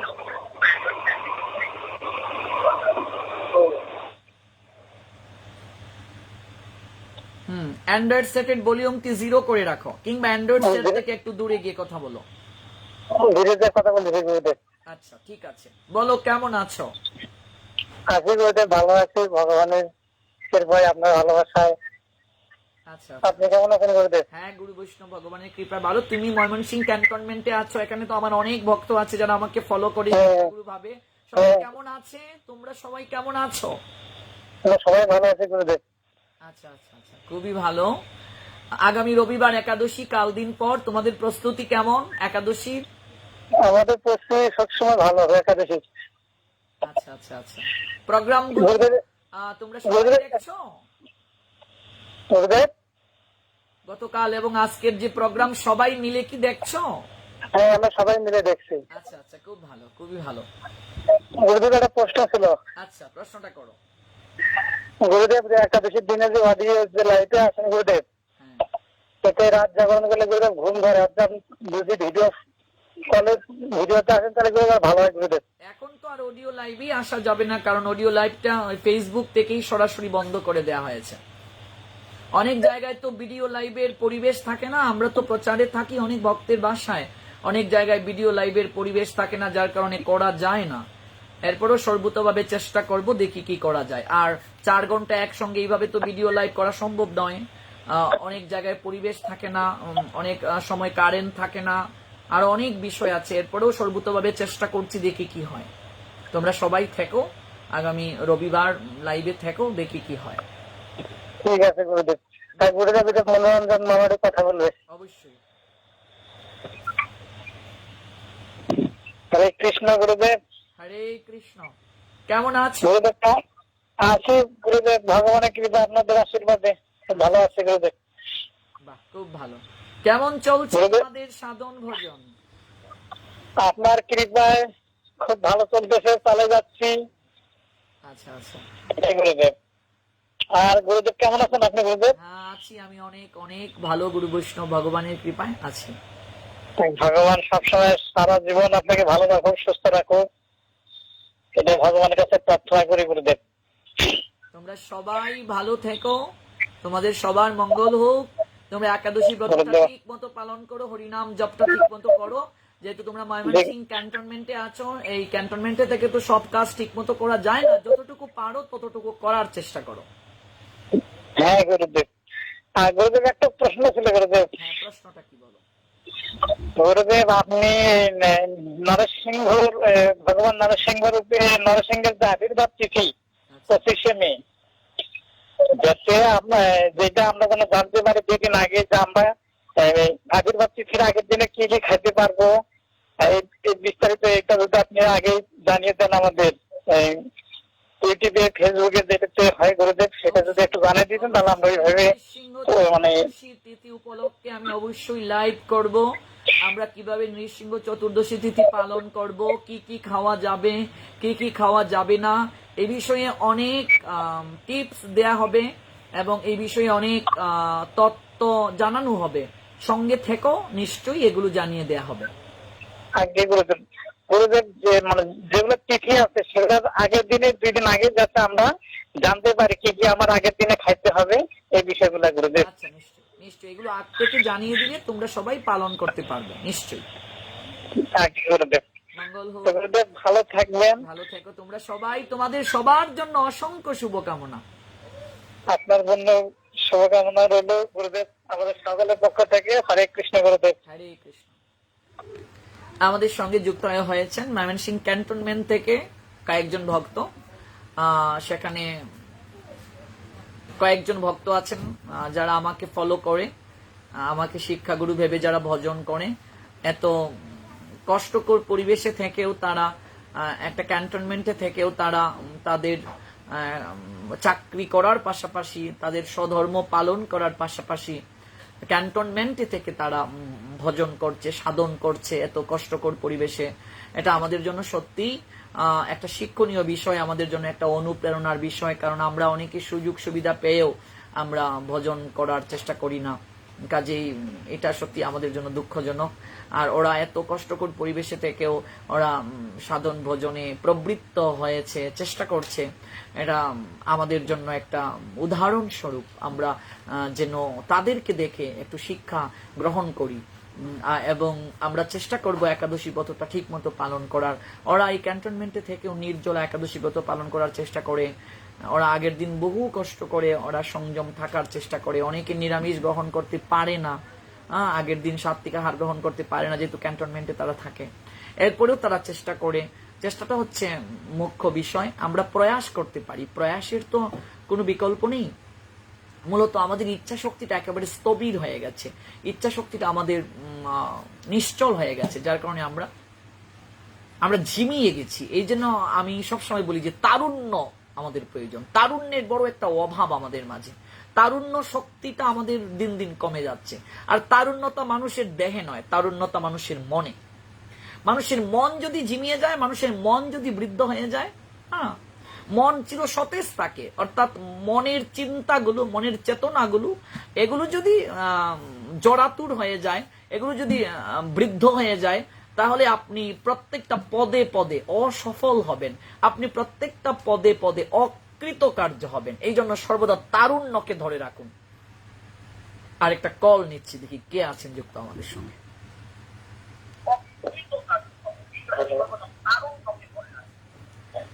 হরে কৃষ্ণ। পরিচয়টি প্রদান করুন, লাউড স্পিকারটি অফ রাখুন, অ্যান্ড্রয়েড সেট থেকে একটু দূরে গিয়ে কথা বলুন। হ্যাঁ, আমি কুমিল্লা থেকে কল করছি। একটু লাউডলি কথা বলুন এবং পরিচয়টি প্রদান করুন। আমি কুমিল্লা থেকে কল দিয়েছি। নামটা বলুন। কুমিল্লা থেকে অংশগ্রহণ করেছেন, নামটা বলুন। হ্যাঁ, নামটা বলুন। একটা প্রশ্ন ছিল দাদা। হ্যাঁ, প্রশ্নটা নিশ্চয়ই শুনবো, নামটা বলুন। একটা প্রশ্ন ছিল দাদা। আপনার নামটা বলে প্রশ্নটা করুন। হ্যাঁ হ্যাঁ হ্যাঁ, আমার নাম হচ্ছে কাজল ইসলাম। আচ্ছা, প্রশ্নটা কি? প্রশ্নটা হলো, এখন তো চলছে কলির যুগ, রাম জন্ম নিয়েছিল ত্রেতা যুগে, তো এখন কলির যুগে সাধুরাসে রাম কীর্তন কেন দেওয়া হয়? আচ্ছা, সঙ্গে থাকুন, সঙ্গে থাকুন, আমি উত্তর বলছি। হরে কৃষ্ণ। এখন কলিযুগ চলছে, তো ভগবান রামচন্দ্র ত্রেতা যুগে এসেছেন, তাহলে আমরা কেন ভগবান রামচন্দ্রকে ডাকছি? আচ্ছা বলুন, আপনি তো কুমিল্লা থেকে আপনি অংশগ্রহণ করেছেন। আচ্ছা বলুন তো, আপনার দাদার বাবা সে তো অনেক আগেই জন্ম নিয়েছিল, তাহলে তাকে স্মরণ করার কি প্রয়োজন আছে? কিংবা মনে করুন আপনার দাদা মানে আপনার বাবার বাবা, সে তো অনেক আগেই হয়তো মারা গিয়েছে, আমি জানি না উনি জীবিত আছেন কিনা, আপনার দাদা। তাহলে আপনার দাদা উনি তো দেহ রেখেই চলে গিয়েছেন, তার সঙ্গে আপনার এমন কি যুগসূত্র, আপনি তাকে কেন স্মরণ করছেন? আপনি কেন তাকে স্মরণ করছেন? কিংবা বিবাহতে কিংবা কোনো সৎকার্যে, পিণ্ডদানে আপনি সেই সকল পুরুষদেরকে স্মরণ করছেন, তার পিছনে কারণ কি? মূল কথাটা হচ্ছে ভগবান রামচন্দ্র ওরা তো আলাদা কেউ নন। ভগবান আমাদের সনাতন শাস্ত্রে অসংখ্য নন। ভগবান কৃষ্ণ হচ্ছেন পরমেশ্বর ভগবান, পরম ভগবান। আর ভগবান রামচন্দ্র হচ্ছেন ভগবানের লীলা অবতার, ভগবানের অংশ। ভগবান কৃষ্ণের অংশ বিষ্ণু, রাম অংশ স্বরূপ। তারা এক একটা অংশে এক একটা লীলা সম্পাদন করতে এসেছেন। মূলত ভগবানেরই একটা রূপ, ভগবানেরই একটা রূপ ভগবান রামচন্দ্র। উনি আলাদা কেউ নন। চৈতন্য মহাপ্রভু তিনি স্বয়ং ভগবান কৃষ্ণ, কাজী ভগবানের একটা রূপ। ত্রেতা যুগে ভগবান রামচন্দ্র ভগবান যে লীলা সম্পাদন করেছেন, সেই লীলাকে আমরা শ্রদ্ধা ভরে স্মরণ করছি। আপনার দাদা যদি না থাকতো, আপনি তো আজকে মানে লাইভে কলি দিতে পারতেন না। আপনার দাদা যদি না থাকতো, আপনি তো লাইভে কলি দিতে পারতেন না। কাজে দাদারও তো অবদান আছে, তাই তো? অস্বীকার তো করতে পারবেন না। কাজে তেমনি ভাবে আপনার দাদার একটা অংশ আপনার মাঝে আছে, সেটা রক্ত হোক, বীর্য হোক, গুণাবলী হোক ইত্যাদি। তেমনি ভগবানের একটা অংশ হচ্ছেন ভগবান রামচন্দ্র, ভগবান কৃষ্ণের অংশ। তিনি লীলা অবতার রূপে এসে লীলা সম্পাদন করেছেন। ভগবানের ওই অংশে, ওই লীলাতে আমরা রাম রূপে তাকে পেয়েছি ত্রেতা যুগে, তাই আমরা তাকে তার বিশেষ স্থিতিকে আমরা স্মরণ করি, শ্রদ্ধা ভরে আমরা স্মরণ করি। আর কলিযুগে আপনি বলেছেন গৌরাঙ্গ মহাপ্রভু, তিনিই তো পরমেশ্বর ভগবান। নিশ্চয়ই উনার আদর্শে আমরা চলি, নিশ্চয়ই। আর উনি তো আলাদা কেউ নয় যে রাম আলাদা কেউ, গৌরাঙ্গ আলাদা কেউ। ওনারা তো তত্ত্বগত দিক থেকে একই। নিশ্চয়ই উত্তরটি পেয়েছেন। আমরা আরেকটা কল নিচ্ছি, দিকে কে আছেন যুক্ত আমাদের সঙ্গে?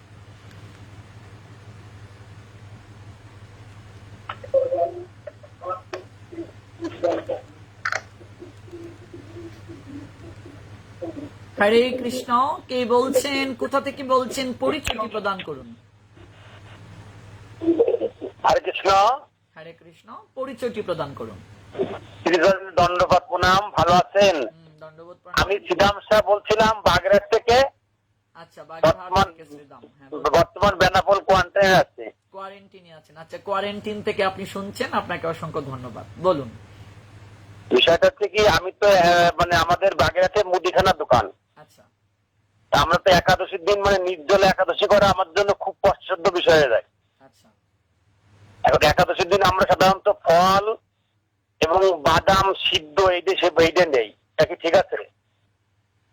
আমি এই বিষয়ে বহুবার আলোচনা করেছি। একাদশী একটা পরীক্ষার ন্যায়। আপনি যদি ভালো রেজাল্ট করতে চান, আপনাকে ভালো করে পড়াশোনা করতে হবে। তেমনি ভাবে যারা নির্জলা একাদশী ব্রত পালন করবে, তারা তো অবশ্যই ভগবানের সবচেয়ে বেশি কৃপা পাবে। অসমর্থ ব্যক্তি যারা, অপারগ ব্যক্তি যারা, যাদের বয়স হয়ে গেছে, যারা রোগে সুগে আক্রান্ত এবং যারা ভজনে অসমর্থ পারবে না, তাদের জন্য হরিভক্তি বিলাস গ্রন্থে সনাতন গোস্বামী পাদ বলছেন, পঞ্চ রবি শস্য বাদ দিয়ে ধান, গম, ভুট্টা, জব, তেল, এই 5 জাতীয় জিনিস বাদ দিয়ে অনুকল্প রূপে ফল, মূল, জল, সবজি ইত্যাদিকে একাদশী করা যাবে অসমর্থ ব্যক্তিদের জন্য। এটা অবশ্যই আপনার একাদশী হচ্ছে। জল ব্যতীত অন্য কোনো কিছু গ্রহণ করেও যদি কেউ একাদশী গ্রহণ করে বা পালন করে, তাদের একাদশী হবে, কিন্তু একাদশীর অপ্রাকৃত যে পূর্ণ কৃপা, সেই পূর্ণ কৃপা থেকে তারা বঞ্চিত হবে। সিদ্ধান্তটা। আপনি বাগেরহাটে কোথায় এসেছিলেন? বাগেরহাটে মোল্লার হাটে এসেছি এবং আপনাদের অনেক উপজেলায় ঘুরেছি। আমার নড়াইলে প্রবচন ছিল, গোপালগঞ্জে প্রবচন ছিল, সাতক্ষীরাতে ছিল, খুলনাতে ছিল।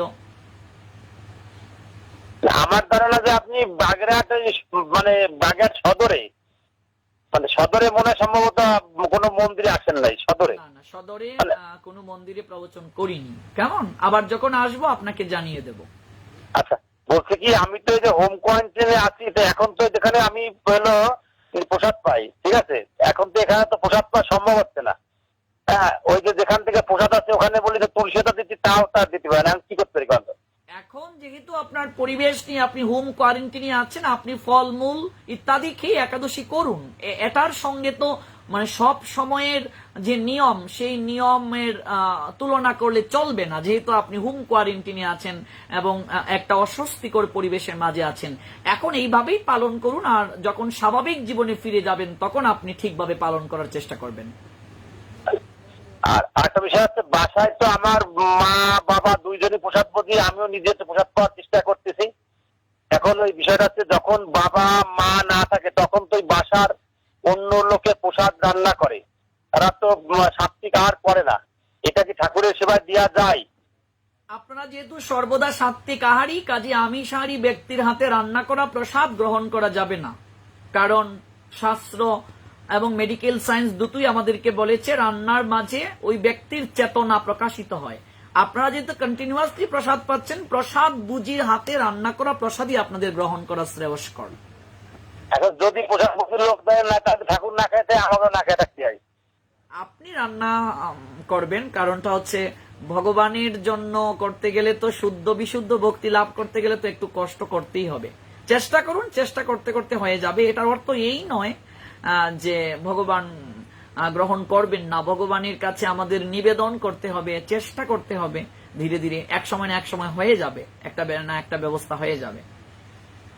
আর ধরেন দুপুরবেলা এক জায়গায় মানে একটা মন্দির থেকে প্রসাদ আসে, সে প্রসাদের ওই প্রসাদে আমি বলছি কি মন্দিরে বলছি কি দাদা এই প্রসাদের ভিতরে একটু তুলসী পাতা দিয়ে দিন, সে ভদ্রলোকে বললো তো তারা তো দেয় না। এখন তো আমি সে তুলসী পাতা তো কোনো মানে ব্যবস্থা করতে পারছি না, আমাদের এখান থেকে বেরোনোর কোনো কায় নাই। এখন অন্য কোনো বিষয়ে মাধ্যম আছে কিনা যে তুলসী পাতা বা এভাবে ঠাকুরের নিবেদন করে ভোগ পাওয়া যায় কিনা? জগন্নাথের নাম স্মরণ করেই পেয়ে নিন এবং সঙ্গে থাকুন, আমি বাকি কথাগুলো বলছি। যেহেতু আপনি হোম কোয়ারেন্টাইনে আছেন, এখন আপনার সামগ্রিকভাবে সমস্ত নিয়মগুলো পালন করা সম্ভব হচ্ছে না, কাজে এই অবস্থাতে আপনি যতটুকু পারেন ঠিক ততটুকুই পালন করুন। এটা হচ্ছে মূল কথা, ঠিক আছে? আপনি যখন স্বাভাবিক জীবনে যাবেন তখন আপনি চেষ্টা করবেন ধীরে ধীরে পালন করতে। আপনি অনুষ্ঠানগুলো শুনুন এবং বাকি উত্তরগুলো আপনি ধীরে ধীরে পাবেন। আমরা আরেকটা কল নিচ্ছি, দেখি কে আছে যুক্ত আমাদের সঙ্গে।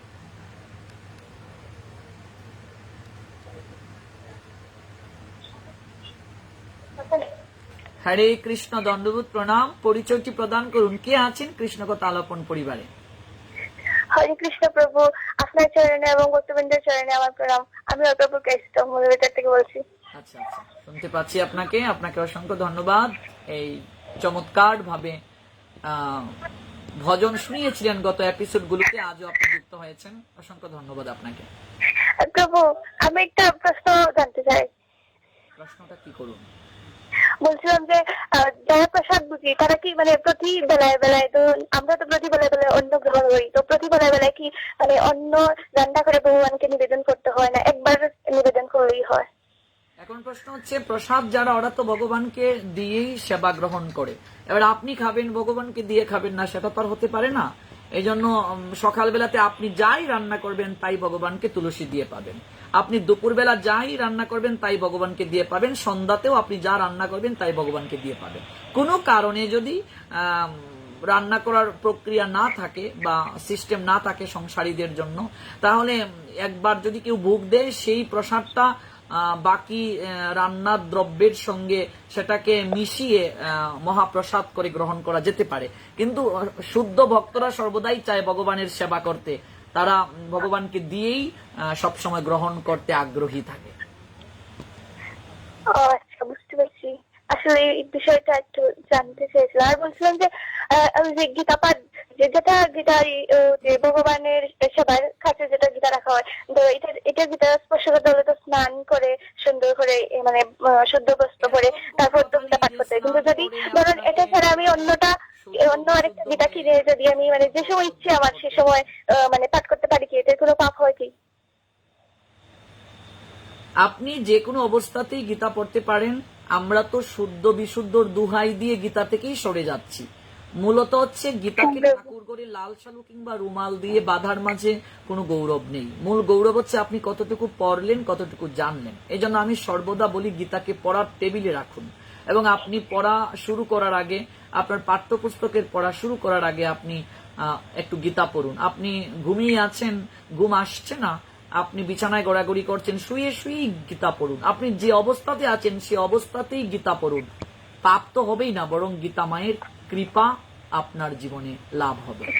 হ্যাঁ প্রভু, এটা এটা এটা মানে আমি পড়তে চাইছিলাম, বাট অনেকে বলছিল যে এরকম করলে নাকি পাপ হয়, স্নান করে গীতা স্পর্শ করতে হয়। তার জন্য মানে ইচ্ছে হতো যে সবসময় গীতাটা পড়ি, কিন্তু মানে পড়া হয়ে উঠতো না, যে স্নান করতে হয়, কাপড় পরতে হয়, মানে নানা পরিস্থিতি থাকতো না। ভুল কথা সম্পূর্ণ। অনেকের কথা শোনা যাবে না। যারা বলছে ওরা কি সাধু, ওরা কি জীবনে গীতা খুলেছে, ওরা কি পড়ে কোনোদিন গীতা? জানি না প্রভু। তাহলে সাধুদের কথা শুনতে হবে। যারা গীতার মূল্যায়ন করে, যারা গীতার কথা জগতের বুকে প্রচার করে, তারা বেশি গীতাকে ভালোবাসে না যারা জীবনে গীতা স্পর্শ করে নাই, গীতা খুলে নাই, তারা গীতাকে বেশি ভালোবাসে না তারা গীতা সম্পর্কে বেশি জানে? কে জানে ভালো? যারা গীতার কথা প্রচার করে তারাই অবশ্যই বেশি জানবে। তারাই অবশ্যই আপনাকে আজ থেকে সেটাই গ্রহণ করতে হবে। আপনার মতো মানুষেরা যারা ভগবানের নাম প্রচার করে তারাই তো জানবে, তাদের কথা একটু শোনা উচিত। অবশ্যই, এবং এই জায়গা থেকে আপনি সবচেয়ে বেশি কৃপা পাবেন। কাজে যারা এইগুলো প্রচার করে, আমার কাছে ইচ্ছে ছিল মানে সবসময় অনেক গীতা পড়বো, যে উপন্যাসগুলো মানে ভালো লাগে না, মানে সেগুলো তো কিন্তু গীতা তো মানে যেগুলো সবাই স্পর্শ করা যায় না, সেরকম ছিল, জন্য স্পর্শ করতে পারতাম না। ভালো লাগে তখনই আপনি পড়তে পারেন। গীতা একটা পড়ার টেবিলে রাখবেন। আজকে থেকে আপনি একটা গীতা পড়ার টেবিলে রাখুন। ঠাকুর করে গীতা রাখার কি প্রয়োজন যদি না পড়ি? ঠাকুর করে গীতা রাখাটা উচিত, কিন্তু এই গীতা যদি না পড়ি, লাল সালু পড়ি কিন্তু স্নান করে শুদ্ধ বস্ত্রে পড়তে হয়, এটা শুনেছিলাম। করতে পারলেন না, এখন আপনি গীতা পড়বেন না, এটা কেমন কথা? হ্যাঁ প্রভু, সেটাই আমার মনে প্রশ্ন যাচ্ছিল, কিন্তু সঠিক উত্তর মানে পাচ্ছিলাম না। আজকে নিশ্চয়ই পেয়েছেন, আজ থেকে শুরু করুন। হ্যাঁ প্রভু, হ্যাঁ ধন্যবাদ। হ্যাঁ প্রভু। হরে কৃষ্ণ। যুক্ত হয়েছিলেন আমাদের সঙ্গে মৌলভীবাজার থেকে অর্পা দেবী। গীতাকে লাল শালু কিংবা রুমাল দিয়ে ঠাকুর করে বাঁধার মাঝে কোনো গৌরব নেই। আর মৃত্যুর পরে যে ব্যক্তিটি জীবনে কখনো গীতা স্পর্শ করলো না, সেই মরা মানুষের বুকের মাঝে গীতা দেওয়ারও কোনো গৌরব নেই যদি জীবন দশায় গীতা না পড়ে, গীতার আদর্শকে আচরণে না আনে। আমরা সবাই গীতা পড়বো এবং অন্যকে পড়তে উৎসাহিত করবো। আরেকটা কল নিচ্ছি, দেখি কে আছেন যুক্ত আমাদের সঙ্গে। নমস্কার। হ্যাঁ নমস্কার, পরিচয়টি প্রদান করুন। কে বলছেন, কোথা থেকে বলছেন? আমি রিপন অধিকারী বলতেছি, খুলনা থেকে। খুলনা থেকে, নিশ্চয়ই বলুন, শুনতে পাচ্ছি। আমি আগে রাজধানীতে ছিলাম, আমি আপনার সাথে কয়েকটা কথা বলছি। আমার ছেলের নাম সতীর্থ অধিকারী, কয়েক বছর কথা হয়েছে আপনার সাথে। হ্যালো, হ্যাঁ বলুন, প্রশ্নটি করুন। ও ভালো আছেন আপনি? হ্যাঁ, গুরু বৈষ্ণব ভগবানের কৃপায় ভালো। আপনার অনুষ্ঠান আমি তো অনেকদিন ধরে শুনি, এক বছর প্রায় 2 বছর হয়ে যাচ্ছে। আপনার অনুষ্ঠান শোনার পরে নিজেকে আসলে অনেক পরিবর্তন কতটুকু জানতে পেরেছেন, কতটুকু চেষ্টা করছেন পরিবর্তন করতে এতদিন যাবত? আমি আমার ফ্যামিলি সহ সবাই এখন একাদশী থাকি, মানে লং টাইম 1 বছর ধরে টোটালি আমরা একাদশী থাকি। আচ্ছা, আমার ছেলে সত্যি, তোর বয়স হচ্ছে 10 বছর, সেও আমাদের সঙ্গে একাদশী পালন করে। এবং আমি এই যে বৈশাখ মাসে প্রাত স্নান করে তুলসী মাথায় জল দিচ্ছি প্রতিদিন। আপনাকে অনেক ফলো করি বা আপনারটাই ভালো লাগে। খুব ভালো। চেষ্টা করতে হবে যতটুকু পারা যায়, যেহেতু আপনি সংসারে আছেন, যতটুকু পারা যায় সংসারের কাজের পাশাপাশি ভগবানের কাজ করতে হবে। ভগবানকে বাদ দেওয়া যাবে না। এটা করি এবং করার চেষ্টা করি। একটা জিনিস একটু জানার দরকার ছিল। প্রশ্নটি করুন। আমি এবং আমার ফ্যামিলি, আমার আমরা একটু দীক্ষা নিতে চাই, বৈষ্ণব, ভালো বৈষ্ণবের সংস্পর্শে আসতে চাই দীক্ষা নিতে চাই, কিন্তু ভালো বৈষ্ণব পাচ্ছি না বা ওইভাবে হচ্ছে না। এখন কি করতে পারে একটু? দীক্ষার তো অনেক বিষয় আছে। একজন তত্ত্বদ্রষ্টা গুরুদেবের শরণাপন্ন হতে হবে তিনি চতুর সম্প্রদায় ভুক্ত কিনা, তার গুরু পরম্পরা আছে কিনা, তারপর হচ্ছে সেই গুরুদেব আচরণশীল কিনা, আরো অনেক বিষয় আছে। যে গুরুদেব আমিষ গ্রহণ করেন, নেশা জাতীয় দ্রব্য সেবন করেন, চা পান বিড়ি সিগারেট গ্রহণ করেন, অবৈধ মৈথুন কার্যের সঙ্গে যুক্ত আছেন, জুয়া জাতীয় খেলা খেলেন, সেই সকল গুরুদেবের কাছ থেকে দীক্ষা নেওয়া যাবে না, তারা আচরণশীল নন। তারপর হচ্ছে তিনি ভাগবতীয় পন্থায় এসেছেন কিনা, গুরু পরম্পরায় ধারা এসেছেন কিনা, কৃষ্ণ তত্ত্ববেত্তা কিনা, সম্প্রদায়ের মাঝে পড়েন কিনা, চার সম্প্রদায়ের মাঝে আছেন কিনা, আরো অনেক বিচার বিশ্লেষণ আছে। কাজেই এইরকম একজন গুরুদেবের কাছ থেকে আপনাকে দীক্ষা নিতে হবে। দীক্ষা নেওয়ার অর্থ হচ্ছে দক্ষতা অর্জন করা। আমি কথাগুলো শেষ করছি, তারপর আমি আপনাকে বলছি। একজন গুরু গ্রহণ করা। তো গুরু মানে কি? গুরু মানে অন্ধকার, রু মানে আলো। যিনি অন্ধকার থেকে আলোর সন্ধান দেবেন তিনি হচ্ছেন গুরুদেব। সাধারণ মানুষের পক্ষে তো এরকম হয়তো গুরুদেব খুঁজে পাওয়াটা কঠিন। কাজে আমি আপনাকে এই বিষয়ে হেল্প করতে পারি। প্রোগ্রাম শেষে আমি আপনার সঙ্গে সরাসরি এই বিষয়ে কথা বলবো। আচ্ছা গুরুদেব, আমি একটু আপনার নাম্বারে সেলস জন্য পাঠানো আছে, পেন্ডিং হিসাবে আছে, কিন্তু আপনি এখন অ্যাকসেপ্ট করেননি, রিপন অধিকারী নামে। আমি আপনার নাম্বারটাকে লিখে রাখছি। প্রোগ্রাম শেষে আমি আপনার নাম্বারে কল দিয়ে তারপর আমি এই বিষয়ে আপনার সঙ্গে কথা বলবো। খুলনাতে কোথায় আপনার বাসা? খুলনা শহরের পরে আমার বাসা। খুলনা শহরের পরে, আচ্ছা আচ্ছা। আমি রাজবাড়িতে ছিলাম, রাজবাড়িতে বেশ কয়েকবার আপনার সাথে কথা হয়েছে আমার সঙ্গে। রাজবাড়িতে আমার ছেলে যে ভজন শোনাইছিল আপনাকে। ও আচ্ছা আচ্ছা, ইয়েস, রাজবাড়ি জেলাতে। হ্যাঁ হ্যাঁ, রাজবাড়ি জেলা। আমরা যে ট্রান্সফার হয়ে খুলনা চলে আসছি টোটাল সবাই মিলে। আচ্ছা, নিশ্চয়ই নিশ্চয়ই। আমি আপনার নাম্বারটিকে লিখে রাখছি। নাম্বারটি বলুন। 01, আমার নাম্বারটা হচ্ছে 01716 হ্যাঁ 21 265 01716 01716 216594 6594। আচ্ছা, 01716216594। আপনার সম্পূর্ণ নাম কি? রিপন অধিকারী।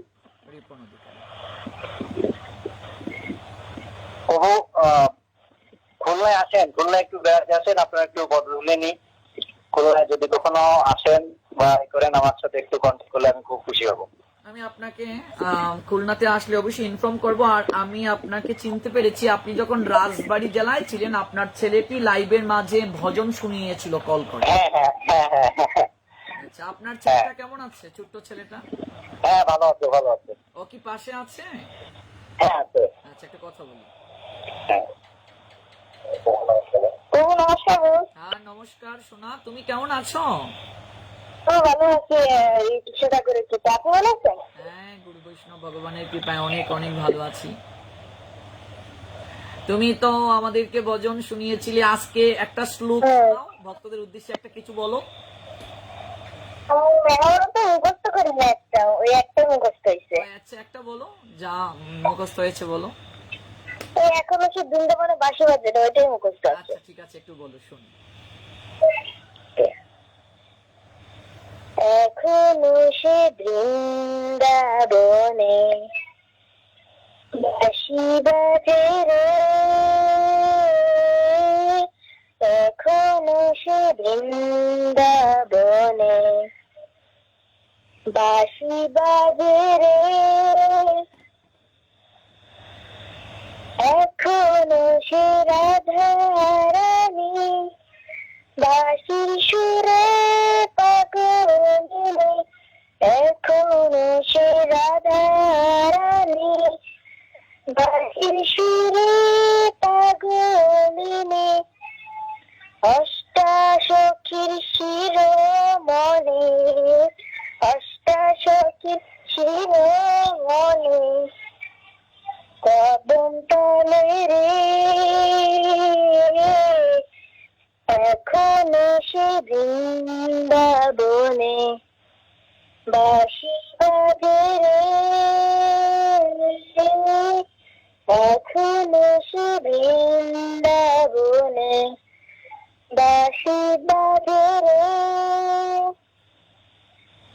এখনো সে নিজ যমুনায় জল আনিতে যায় না না নাই, এখনো সে নিজ যমুনায় জল আনিতে যায় না না নাই, কৃষ্ণ আসে সেই ছলনায়, কৃষ্ণ আসে সেই ছলনায়, কদম তলে রে, এখনো সে বৃন্দাবনে বাঁশি বাজে রে, এখনো সে বৃন্দাবনে বাঁশি বাজে রে। চমৎকার, তুমি ভজন করেছো। তোমার জন্য অনেক অনেক শুভকামনা। তুমি তো অনেক দিন যাবতেই যুক্ত আছো আমাদের এই লাইভে, অনেক আগেও তুমি ভজন শুনিয়েছিলে এবং শ্লোক শুনিয়েছিলে। তুমি এমন করেই সামনের দিকে এগিয়ে যাও, আর অবশ্যই ভগবান কৃষ্ণ তোমাকে আরো আরো বেশি কৃপা করবেন, সেই প্রার্থনাটাই করি। ভক্তদের উদ্দেশ্যে তুমি কি বলবে যারা তোমার ভজন এখন শুনলেন? যারা আমার ভজন শুনলেন তারা আমাকে আশীর্বাদ করবেন, যাতে আমি ভালো করতে পারি। কোন ক্লাসে পড়ো ভক্তদেরকে জানিয়ে দাও।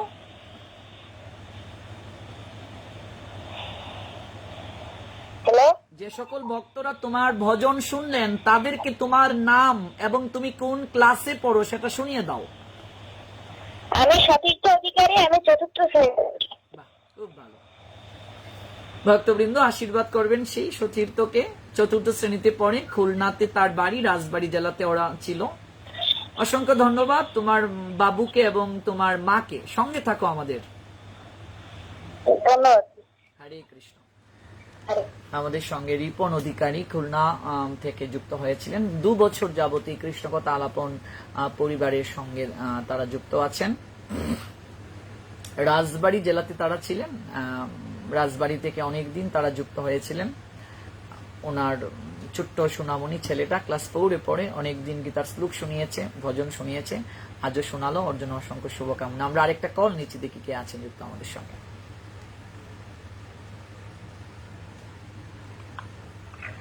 হ্যালো, হরে কৃষ্ণ। হরে কৃষ্ণ, দণ্ডবোধ প্রণাম। কে আছেন কৃষ্ণকথা আলাপন পরিবারে? পরিচয় প্রদান। আমি প্রতিভা রানী প্রভু, দণ্ডবোধ প্রণাম। দণ্ডবোধ প্রণাম। প্রতিমা? ভোলা থেকে প্রতিভা রানী বলতেছি প্রভু। প্রতিভা শুনতে পাচ্ছি। আপনি কেমন আছেন আর কেমন লাগছে যুক্ত হতে পেরে? খুবই ভালো লাগছে প্রভু, বরাবর মতন আমার খুবই ভালো লাগছে, আর আপনাদের অশেষ কৃপায় সবাই ভালো আছি। প্রভু আপনি ভালো আছেন? হ্যাঁ, গুরু বৈষ্ণব ভগবানের কৃপায় ভালো। আজকে তো ভিডিও লাইভ তুমি নিশ্চয়ই দেখতেও পাচ্ছ। অনেকদিন অডিও লাইভে তুমি ভজন শুনিয়েছো এবং সবাই তোমার ভজন শুনেছে। আজকে দেখতেও পাচ্ছ, শুনতেও পাচ্ছ, সেই অনুভূতিটা কেমন? আমার অনুভূতি প্রভু, এই কৃষ্ণ কথা আলাপন শুনে তো আমার অনুভূতি অন্যরকম। আমি অক্ষয় তৃতীয়াও পালন করেছি, আপনাদের এই সবকিছু শুনে সবকিছু জানলাম। আগে হয়তো এতটুকু জানতাম না, এখন যতটুকু জানতে পারছি। আর কৃষ্ণ কথা আলাপনের মাধ্যমে অনেক উপকৃত, বলতে গেলে আমাদের পরিবারের সকলেই খুব উপকৃত। আচ্ছা আচ্ছা, খুব ভালো। প্রতিভা, আজ একটা নিশ্চয় ভজন তুমি শোনাবে আমাদেরকে? হ্যাঁ প্রভু, আমি একটা ভজন শোনাবো। নিশ্চয়। কোন ভজনটা শুনবো? কুঞ্জের মাঝে কে গোড়াইয়ের, কুঞ্জের মাঝে কে। আচ্ছা, নিশ্চয় নিশ্চয়। কুঞ্জের মাঝে কে ঘোরাইয়ের, কুঞ্জের মাঝে কে, এ ঘোলালিতা বলে রাধার বন্ধু আইসা আসেন, এ ঘোলালিতা বলে রাধার বন্ধু আইসা আসেন। কুঞ্জের মাঝে কে ঘোরাইয়ের, কুঞ্জের মাঝে কে,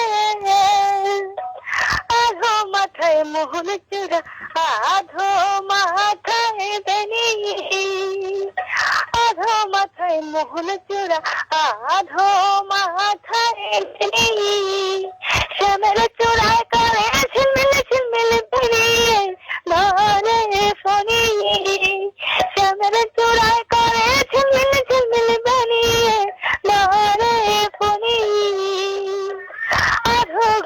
চন্দ্রহারা আধো গলায় মালা, আধো গলায় চন্দ্রহারা আধো গলায় মালা, শ্যামের ধন গর্বর্ণধ অঙ্গ কালা, শ্যামের ধন গর্বর্ণধ অঙ্গ কালা। কুঞ্জের মাঝে কে ঘোরায় রে কুঞ্জের মাঝে কে, এক হললিতা বলে রাখার বন্ধু আইসা আছে, এক হললিতা বলে রাখার বন্ধু আইসা আছে। আধো মুখে মোহন বাসিয়া আধো মুখে হাসি, আধো মুখে মোহন বাসিয়া আধো মুখে হাসি। রাধা রমন বলে হয়তো আমি শ্রীচরণের দাসী, রাধা রমন বলে হয়তো আমি শ্রীচরণের দাসী। কুঞ্জের মাঝে কে ঘোরায় রে কুঞ্জের মাঝে কে, এক হললিতা বন্ধু আইসা আছে, এক হললিতা বলে রাধার বন্ধু আইসা আছে। কুঞ্জের মাঝে কে ঘোরায় রে কুঞ্জের মাঝে কে, কুঞ্জের মাঝে কে ঘোরায় রে কুঞ্জের মাঝে কে। হরে কৃষ্ণ। রাধারমণের একটি গান। তুমি কি জানো যে রাধারমণের বাড়ি কোথায়? সিলেট।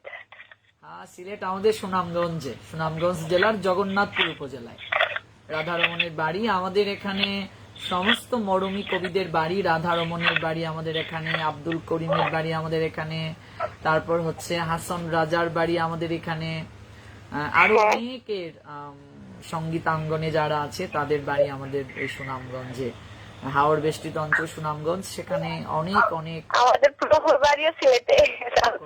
জন্ম হয়েছে। একবার আসবে, তোমার আমন্ত্রণ রইল সিলেট দেখার, সুনামগঞ্জ দেখার, এবং অনেক তীর্থস্থান রয়েছে, এগুলো দর্শন করার তোমার আমন্ত্রণ। আমার খুব ইচ্ছা যাওয়ার, খুব ইচ্ছা থাকবে, যদি অবশ্যই যাবো, আপনাদের আশীর্বাদ থাকে। নিশ্চয়ই। অনেক ভক্তবৃন্দ তোমার এই ভজনটি শুনলেন, কেমন লাগছে তোমার, আর ভক্তদের উদ্দেশ্যে কি আছে তোমার বলার, বা কোনো মেসেজ যদি ভক্তদেরকে দেওয়ার থাকে? আমার একটাই কথা, সবাই যাতে এই কৃষ্ণ কথা আলাপন করে, কারণ এই কৃষ্ণ কথা আলাপনের মাধ্যমে অনেক পরিবর্তন আসে, যা মানে বলে প্রকাশ করা যায় না। শ্রবণ করে অবশ্যই সকলে বুঝতে পারবে যে কৃষ্ণ কথা আলাপনের কি রূপ প্রতিফলন ঘটে মানুষের জীবনে। আর প্রভু একটা কথা ছিল, নিশ্চয় বলো। প্রভু অক্ষয় তৃতীয়ার দিন বলছিলেন যে 18 অধ্যায় অবশ্যই গীতার 18 অধ্যায় পাঠ করা উচিত, আর যারা শ্লোক পারে তারা শ্লোক মানে সংস্কৃত যে শ্লোক গুলো পড়বে, আর যারা পারে না অনুবাদ সহ পড়বে। 18 অধ্যায় কি শেষ করেছিলে? হ্যাঁ, আমি 18 অধ্যায় শেষ করেছি। আর তবে আমি মালা বেশি জপ করতে পারিনি, মালা জপ করেছি, 20 মালা করেছি। আচ্ছা আচ্ছা, খুব ভালো, এভাবেই চালিয়ে যাও, অনেক অনেক মঙ্গল হবে। আচ্ছা প্রভু, আপনি অবশ্যই আশীর্বাদ করবেন, আর আমার মা বাবার জন্য অবশ্যই আশীর্বাদ করবেন প্রভু। অবশ্যই। হরে কৃষ্ণ, সঙ্গে থাকো। হরে কৃষ্ণ। নমস্কার। আমাদের সঙ্গে যুক্ত হয়েছিলেন বরিশাল বিভাগের ভোলা থেকে প্রতিভা তার প্রতিভা রেখেছে, চমৎকার একটা ভজন শুনিয়েছে। প্রচুর নাম্বার থেকে কল আসছে, অনেকে যুক্ত হতে পারছেন না, চেষ্টা করছেন। আমরা আরেকটা কল নিচ্ছি, দেখি কে আছেন যুক্ত আমাদের সঙ্গে। ধন্যবাদ। দণ্ডবোধ প্রণাম। কে বলছেন, কোথা থেকে বলছেন, পরিচয়টি প্রদান করুন। নারায়ণগঞ্জ থেকে বলছি। নারায়ণগঞ্জ থেকে, নামটা বলুন। সুকুমার চন্দ্র পাল। আচ্ছা, শুনতে পাচ্ছি, বলুন। তো আপনার প্রোগ্রাম তো আমি বেশ কয়েকটা মাস যাবত শুনছি, একটা অনেক দিন যাবত শুনতেছি। আসলে আপনার নাম্বারটা আমি অনেকভাবে ট্রাই করছি, আগে তো আপনি এইভাবে নাম্বার দেননি, তো আমি একটা নাম্বার আপনার একটা ভক্তর কাছ থেকে নিয়েছিলাম, দিনেতে অনেকবার ট্রাই করছি, কোনো রিপ্লে পাইনি। যাই হোক, আপনার প্রোগ্রাম গুলো আমার খুব ভালো লাগে, বুঝছেন। আচ্ছা আচ্ছা, খুবই ভালো। এখন একটু ভক্তি পথে চলতে চাই, এর জন্য আমার কিছু গাইডলাইন দরকার, বুঝছেন। এমনিতে একাদশী, আপনার প্রোগ্রাম শুনে বেশি বেশি একাদশী করি। নিজের কথা বলতে বলা ঠিক না, মনোযোগ করি, ছোটবেলা আচ্ছা জগন্নাথ করায়। আর একটা বিষয় তবু আমাকে একটু বললে আমি ক্লিয়ার হবো। মানে আমি ক্লিয়ার, বাট আমাকে একজন প্রশ্ন করছে যে একাদশী ব্রত পালন এটা ভাগবতে নাকি নাই, তাহলে আমরা এটা কেন করি? ভাগবতে নেই সেটা কে বলেছে? ভাগবত হচ্ছে আমাদের সমস্ত পুরাণের সারাতিসার, এটাকে অমল পুরাণ বলা হয়েছে। হ্যাঁ, ভাগবতে তো 18,000 শ্লোক, সেখানে অনেক মহাত্মা ব্যক্তিগণের চরিত্রাবলী রয়েছে, অনেক ভক্তের চরিত্রাবলী রয়েছে। আমরা যেখানে দেখতে পাই ভাগবতে অম্বরীশ মহারাজ, সেই অম্বরীশ মহারাজেরও একটা লীলাতে আমরা দেখতে পাই যে উনি একাদশী ব্রত রেখেছিলেন এবং সেখানে উনি ওই যে পারণের দিন দুর্বাসা মুনি তাকে পরীক্ষা করতে গিয়ে তার চরণে অপরাধ করেছেন। যিনি এই কথাগুলো বলেছেন তিনি হয়তো ভাগবত ভালো করে পড়াশোনা করেন নাই। আপনি ওনাকে বলছেন ভাগবত ভালো করে পড়াশোনা করেন। প্রভু, আপনি কখনো নারায়ণগঞ্জ আসেন না? নারায়ণগঞ্জ আমি এসেছি। নারায়ণগঞ্জ আমি রাম সীতা মন্দিরে প্রবচন করেছি, রাম সীতা, রাধা গোবিন্দ মন্দির, গোলাই মন্দিরে প্রবচন হয়েছে, আরো অনেক জায়গায় হয়েছে। আবার আসলে অবশ্যই আপনাকে জানাবো। আপনাকে দেখার অনেক অভিলাষ, বুঝছেন। আপনাকে দেখতে পাইলে ভাই আমি ধন্য হইতাম। কোন এক সময় দেখা হবে, যুক্ত থাকুন আমাদের সঙ্গে। হরে কৃষ্ণ। আপনার সাথে যোগাযোগ রাখার জন্য মানে এই নাম্বারে কি যে কোনো সময় যে কোনো প্রশ্ন এই নাম্বারে উত্তর কল পাওয়া যাবে, করে প্রভু? পাওয়া যাবে, এই নাম্বারে কল করে প্রশ্ন করতে পারেন। আর আপনি আমার জন্য একটু আশীর্বাদ করেন যেন ভগবানের একটু সেবা করতে পারি। নিশ্চয় অনেক পাচ্ছি তো, কিছুই পারতেছি না করতে। নিশ্চয়, সঙ্গে থাকুন। হরে কৃষ্ণ। নারায়ণগঞ্জ থেকে আমাদের সঙ্গে একজন যুক্ত হয়েছিলেন। উনি এই ল্যাবটির মাধ্যমে নিজেকে অনেকটাই পরিবর্তন করছেন, একাদশী ব্রত পালন করছেন, আরো অনেক কিছু করতে চাচ্ছেন, কিন্তু কোনো গাইড পাচ্ছেন না। একা মালাকার কত ফল বিলাব। অনেকের নাম্বার হয়তো রিসিভ করতে পারিনি, এই জন্য অনেকের মনে কষ্ট আসে। আপনারা কষ্ট নেবেন না। আমি আমার পক্ষ থেকে সর্বোচ্চভাবে চেষ্টা করি। সারাদিনে প্রচুর কল আসে, অনেক সময় মোবাইলটিকে আমি বন্ধ রাখি, এজন্য। এরপরও কোনো এক সময় নিশ্চয়ই আপনার কল রিসিভ করা হবে।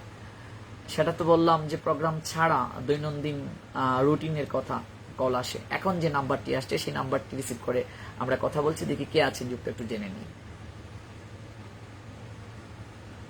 একটা অনুরোধ থাকবে, সেটা হচ্ছে লাউড স্পিকারটি বন্ধ করে কথা বলবেন এবং অ্যান্ড্রয়েড সেটটি থেকে দূরে গিয়ে কথা বলবেন, কিংবা অ্যান্ড্রয়েড সেটের ভলিউমটি 0 রেখে কথা বলবেন। আমরা কলটা নিচ্ছি, দেখি কে আছে যুক্ত আমাদের সঙ্গে। হ্যালো, হরে কৃষ্ণ, দণ্ডবোধ প্রণাম। কে আছেন আমাদের সঙ্গে? কৃষ্ণ দালাপন পরিবারে কৃপা করে পরিচয়টি প্রদান করুন। ধন্যবাদ, প্রণাম প্রভু। আমি তো ফোন বড়লেখা থেকে। আচ্ছা, স্বপন প্রভুজি বড়লেখা থেকে বলছেন। হ্যাঁ, শুনতে পাচ্ছি, বলুন। শুনতে পাচ্ছি প্রভু, আমার একটা প্রশ্ন জানার ছিল। আমরা যে 3 বেলা আর্নিক করি, আচ্ছা, এই 3 বেলা আর্নিকের মধ্যে দুপুরে তো 12টা থেকে 3টা বা 4টার দিকে করতে পারি, সকালের দিকে আর্নিক করি, কিন্তু রাত্রে কোন সময় 9টার পরে আর্নিক করলে কি হবে? আপনি কি মানে কর্মব্যস্ততার কারণে 9টার আগে করতে পারছেন না? না কর্মব্যস্ততার কারণে 9টার আগে করতে পারছি না। দোকান থেকে আসতে আসতে কোনো সময় 10:30টা, আমাদের গুরু মহারাজ বলেন যে আমরা যে অবস্থাতে থাকবো, আহ্নিকের সময়টা যখন হবে তখন সেই অবস্থা থেকেই যেভাবে আছেন, যে কাপড়ে আছেন সেভাবেই করাটা উচিত। যেমন মনে করুন, ধার্মিক মুসলমানেরা যখনই আজানের ধ্বনি শুরু হয়ে যায়, আজান দেওয়া শুরু হয়, তখন যে অবস্থাতে আছে তারা যদি পাশে কোনো মসজিদ থাকে সেখানে গিয়ে তারা উজু করে নামাজটা পড়ে নেয়, কিংবা যদি মসজিদ নাও পায় রাস্তায় রুমাল পেতে হলেও তারা তাদের প্রেয়ারটা করে। তেমনি ভাবে আমাদের গুরু মহারাজ এই কথাটা আমাদের সবাইকে বলেন, আহ্নিকের সময়টা যখন হয়ে যাবে আমরা যে কাপড়েই থাকবো, যে অবস্থাতেই থাকবো, যদি জল থাকে আমরা সেখানে মন্ত্র স্নান করে সঙ্গে সঙ্গে ওই পরিবেশেই আমরা যেন আহ্নিকটা করে নিতে পারি। যদি কোনো সময় 9টার পরে যদি আমি করতে না পারি, 9টার পরে কি হবে আমার? ব্যস্ততার একেবারে অতিরিক্ত ব্যস্ততার কারণে করতে না পারেন, 9টার পরে করলেও প্রবলেম হবে না। কিন্তু চেষ্টা করতে হবে মানে সঠিক সময়েই করা। আচ্ছা প্রভু, ধন্যবাদ প্রণাম। আমার একটু চিনতেন তো। নিশ্চয়ই চেষ্টা করুন, অবশ্যই হবে। আর আমন্ত্রণ থাকলো আমাদের কোলাউড়া সিটিএস মন্দিরে, যেহেতু আপনি বড়লেখাতে আছেন, একদম অনেকটাই কাছে আছেন। আমরা আর 10 মিনিটের মতো আছি, তারপর আমরা আলোচনা বিশ্রামের পথে যাব। আমরা আর একটা কল নিচে দেখি কে আছেন যুক্ত আমাদের সঙ্গে।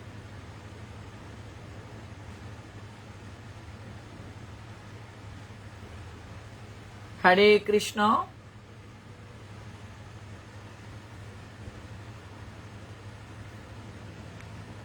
হরি বল।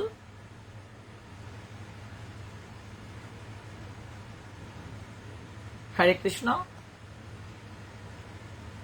যান্ত্রিক ত্রুটির কারণে সংযোগটি বিচ্ছিন্ন হয়ে গেছে। আমরা যদি আবার সংযোগটি পাই অবশ্যই দেখবো কে আছেন আমাদের সঙ্গে।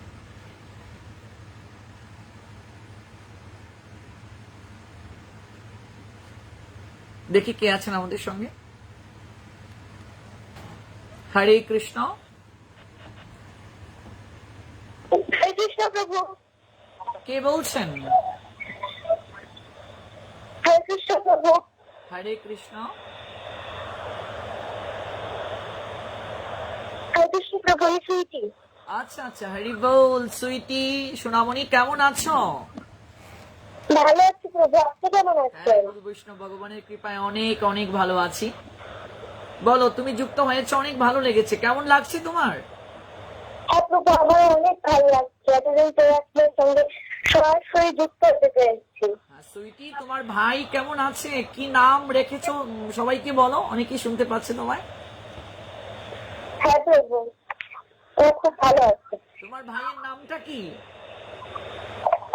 আমার ভাইয়ের নাম নারায়ণ দেবনাথ রাম। নারায়ণ। বাহ, হ্যাঁ প্রভু, খুব ভালো। আসল নাম। বাহ, খুব সুন্দর। তুমি কোন ভজন আজকে আমাদেরকে শোনাচ্ছ? তুমি তো অনেক সময় ভজন শোনাও আমাদেরকে, আমরাও শুনে তৃপ্ত হই। প্রভু, আমি আজকে একটা ভজন শোনাবো। আর আমি নবম অধ্যায় এবং দ্বাদশ অধ্যায় সবগুলো শ্লোকই পারি, কিন্তু আমি দ্বাদশ অধ্যায়ের 5টা শ্লোক শোনাবো। ঠিক আছে, শুরু করো। দ্বাদশ অধ্যায় থেকে কোন 5টি শ্লোক শোনাতে চাচ্ছ? হ্যাঁ প্রভু, আমি মুখস্থ শোনাবো, কিন্তু আমি দ্বাদশ অধ্যায় এবং নবম অধ্যায় সবগুলোই আমার মুখস্থ। হরি বল, খুব ভালো। ভক্তবৃন্দ, সুইটি একেবারে আমাদের কৃষ্ণকথা আলাপন পরিবারের ছোট্ট সোনামণি, সে 2টো অধ্যায় মুখস্থ করছে, নবম এবং দ্বাদশ।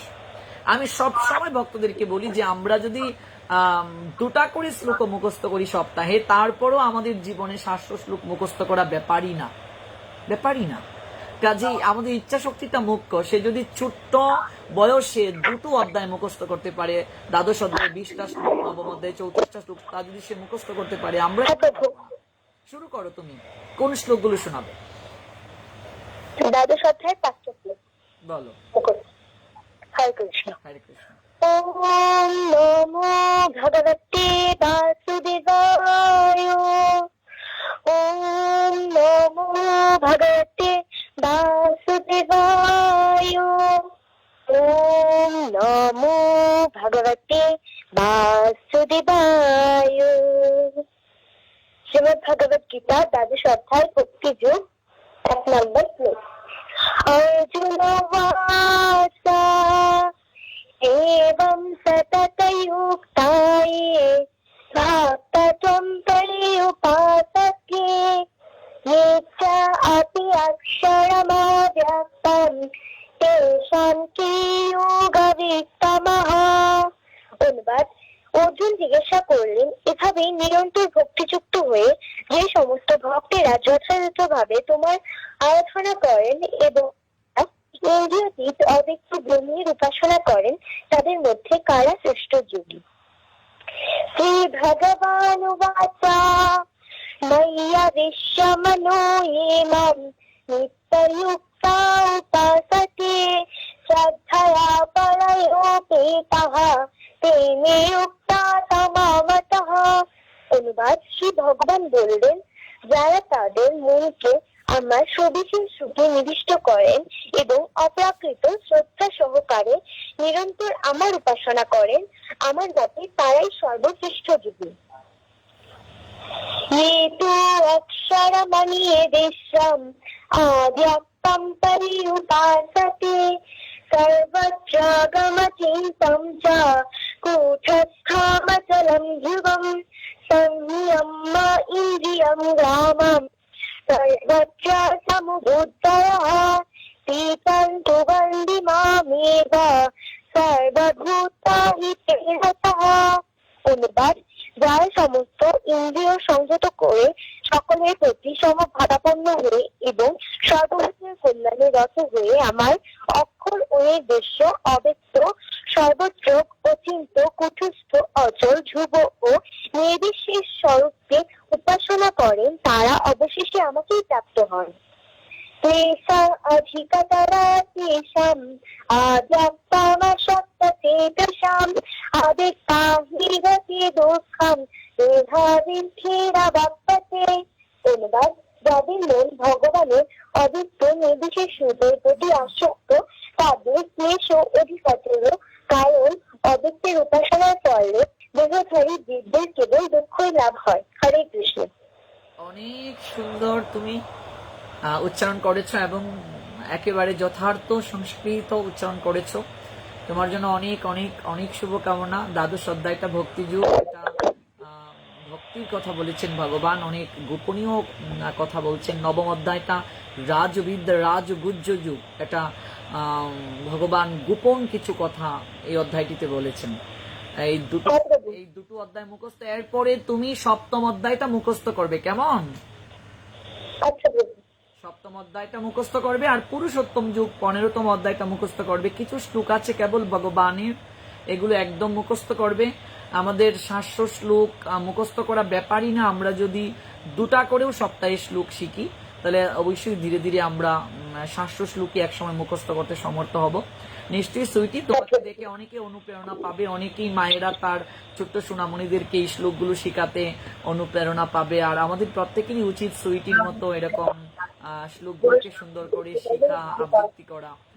এবার একটা ভজন শুনবো, খুব ভালো লেগেছে, অনেক অনেক সুন্দর করে তুমি আবৃত্তি করেছো। প্রভু, আমার মা বলছিল যে আমি যদি কখনো শাস্ত্র মুখস্থ করতে পারি তাহলে মা আমাকে ছোট্ট একটা ব্যাসলেট বানিয়ে দেবে। আমি বলছি যে আমার সোনার ব্যাসলেটের কোনো দরকার নেই, গোপালের একটা ছোট্ট মুকুট বানিয়ে দিন। বল বাবা, খুব ভালো। তোমার মা তোমাকে ব্যাসলেট বানিয়ে দেওয়ার কথা বলছেন, তুমি 700 শ্লোক মুখস্থ করতে পারলে, আর তুমি বলেছো সোনার মুকুট বানিয়ে কাকে দেবে? গোপালকে। বাহ, খুব ভালো। কাজেই এটা একটা অনুপ্রেরণা। আসলে সুইটি, তুমি আমাদের প্রত্যেক ছোট্ট সোনামণিদের তুমি আদর্শ। তোমাকে এজন্যই আমি অনেক ভালোবাসি এবং তোমার প্রতি সর্বদা আমার স্নেহ আছে, মায়া মমতা তো অবশ্যই আছে।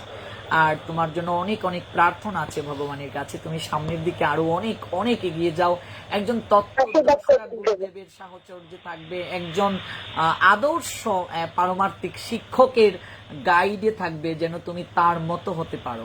কারণ শিক্ষক যেমন হবে ছাত্রীও ঠিক তেমন হবে।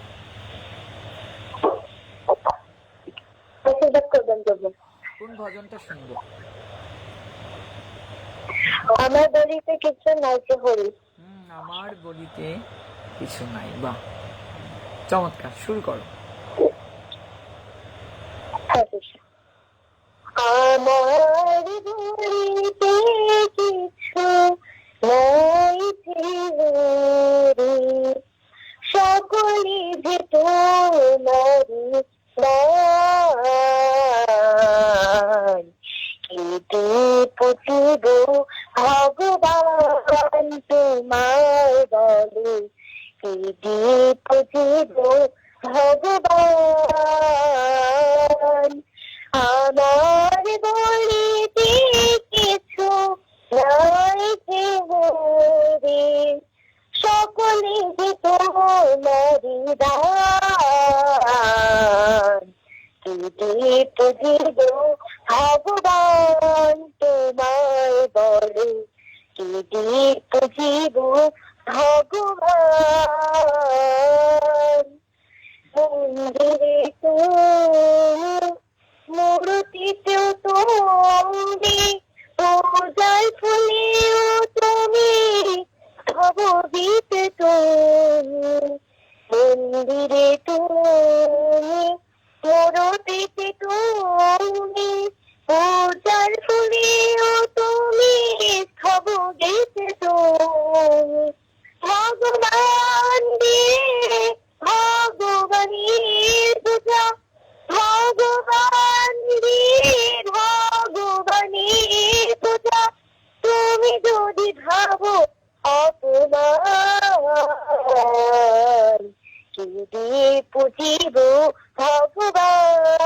তোমায় বলো কি দিয়ে পুজিব ভগবান। কেমন তব রূপ দেখি নাই হরি, আপন মন্দির তোমাকে গড়ি। কেমন তব রূপ দেখি নাই হরি, আপন মন্দির তোমাকে গড়ি। বরণ ডালা যার পূজা লোচন, বরণ ডালা যার পূজা লোচন ধান, যোগী দিতে করে যোগ ধ্যান। দিয়ে পুজিব ভগবান তোমায় বলো দিয়ে পুজিব ভগবান। আমার বলিতে কিছু হরি, সকলে যে তোমারি দান। দিয়ে পুজিব ভগবান তোমায় বলো দিয়ে পুজিব ভগবান। হরে কৃষ্ণ প্রভু। অনেক অনেক অনেক সুন্দর গেয়েছো, তোমার জন্য হাতে তালি। এবং অনেক ভক্ত যারা তোমার ভজন শুনেছে ওরা সবাই তোমাকে অনেক অনেক সুন্দর সুন্দর কমেন্টের মাধ্যমে তোমাকে অনুপ্রেরণা জাগিয়েছে, তোমার প্রতি ভালোবাসা প্রকাশ করেছে। সেই সকল ভক্তরা যারা তোমাকে অনেক বেশি ভালোবাসে এবং এই লাইভের মাধ্যমে যারা তোমাকে এখনো দেখে নাই কিন্তু প্রত্যেকেই তোমাকে হৃদয়ের মনে কোথায় ভালোবেসে আদর করে বসিয়েছে, সেই সকল ভক্তদের উদ্দেশ্যে তোমার কি আছে বলার? চৈতি, প্রভু আমি সকল ভক্তদের উদ্দেশ্যে বলবো সবাই যেন আমাকে আশীর্বাদ করে, আমি আমাকে ফলো করে। অবশ্যই তুমি সঙ্গে থাকো আমাদের সবসময়। প্রভু আপনি আমাকে আশীর্বাদ করবেন। অবশ্যই ভালো থেকো, মঙ্গল হোক। আর সকল ভক্তরা যেন একসাথে ফলো করেন। অবশ্যই অবশ্যই সঙ্গে থাকো। ভক্তবৃন্দ, সুইটি সোনামণির কলটির মাধ্যমেই কল নেওয়া এখানেই সমাপ্ত করছি। আমি মোবাইলটি বন্ধ করে দিচ্ছি, নতুবা প্রচুর কল আসবে, আর কোনো কল নেওয়া সম্ভব হচ্ছে না। আজকের মতো এখানেই কৃষ্ণকথা আলাপন পরিবারের প্রোগ্রামটিকে সমাপ্ত করতে হচ্ছে। গড়ির কাটা বিদায়ের ঘন্টা আমাদেরকে বাজিয়ে দিয়ে আমাদেরকে বিদায় নিতে ঘড়ির কাটা আমাদেরকে প্রয়াসই করছে, কারণ প্রসাদ পেয়ে বিশ্রামে যেতে হবে, আবার ভোরবেলা উঠতে হবে। আপনারা সবাই জানেন যে আমাদের একটা নির্ধারিত রুটিন থাকে, ভোরবেলা আমাদের ঘুম থেকে উঠতে হয়, তারপর আমাদের মঙ্গল আরতি থাকে, নিত্য আমাদের কার্য থাকে, আর অনেক কার্যপ্রণালীর মাধ্যমে আমাদের সময়কে কাটাতে হয়। আর সকালবেলা অনেক ভজন থাকে, আর তাছাড়া সকালে একটু এক্সারসাইজ থাকে, আর অনেক বিষয় আছে, কাজেই আর সময় দেয়া যাচ্ছে না। আমরা আগামীকাল ঠিক যথাসময়ে রাত 9 ঘটিকায় আবার যুক্ত হব। সেই পর্যন্ত সবার অনেক অনেক মঙ্গল হোক, সবাই অনেক অনেক ভালো থাকুন, সবাই সুস্থ থাকুন, কৃষ্ণ চিন্তনে থাকুন। আবার আপনাদের সঙ্গে আগামীকাল রাত 9 ঘটিকায় যুক্ত থাকবো। এর পরের দিন রবিবারে একাদশী তিথিতে রাত 11 ঘটিকায় লাইভ হবে, 11টা থেকে 12, 1, 2, 3টা পর্যন্ত হবে। 11টার পর আসা হবে, 11টার পরে রাত 11টার পরে লাইভে আসবো রবিবার একাদশী তিথিতে। সারা রাত জাগরণ হবে। আপনারা সবাই জানেন যে প্রত্যেকটা একাদশী তিথি আমরা নির্জলা এবং রাত জাগরণ থাকার চেষ্টা করি। আপনারা সবাই জাগরণে অংশগ্রহণ করবেন।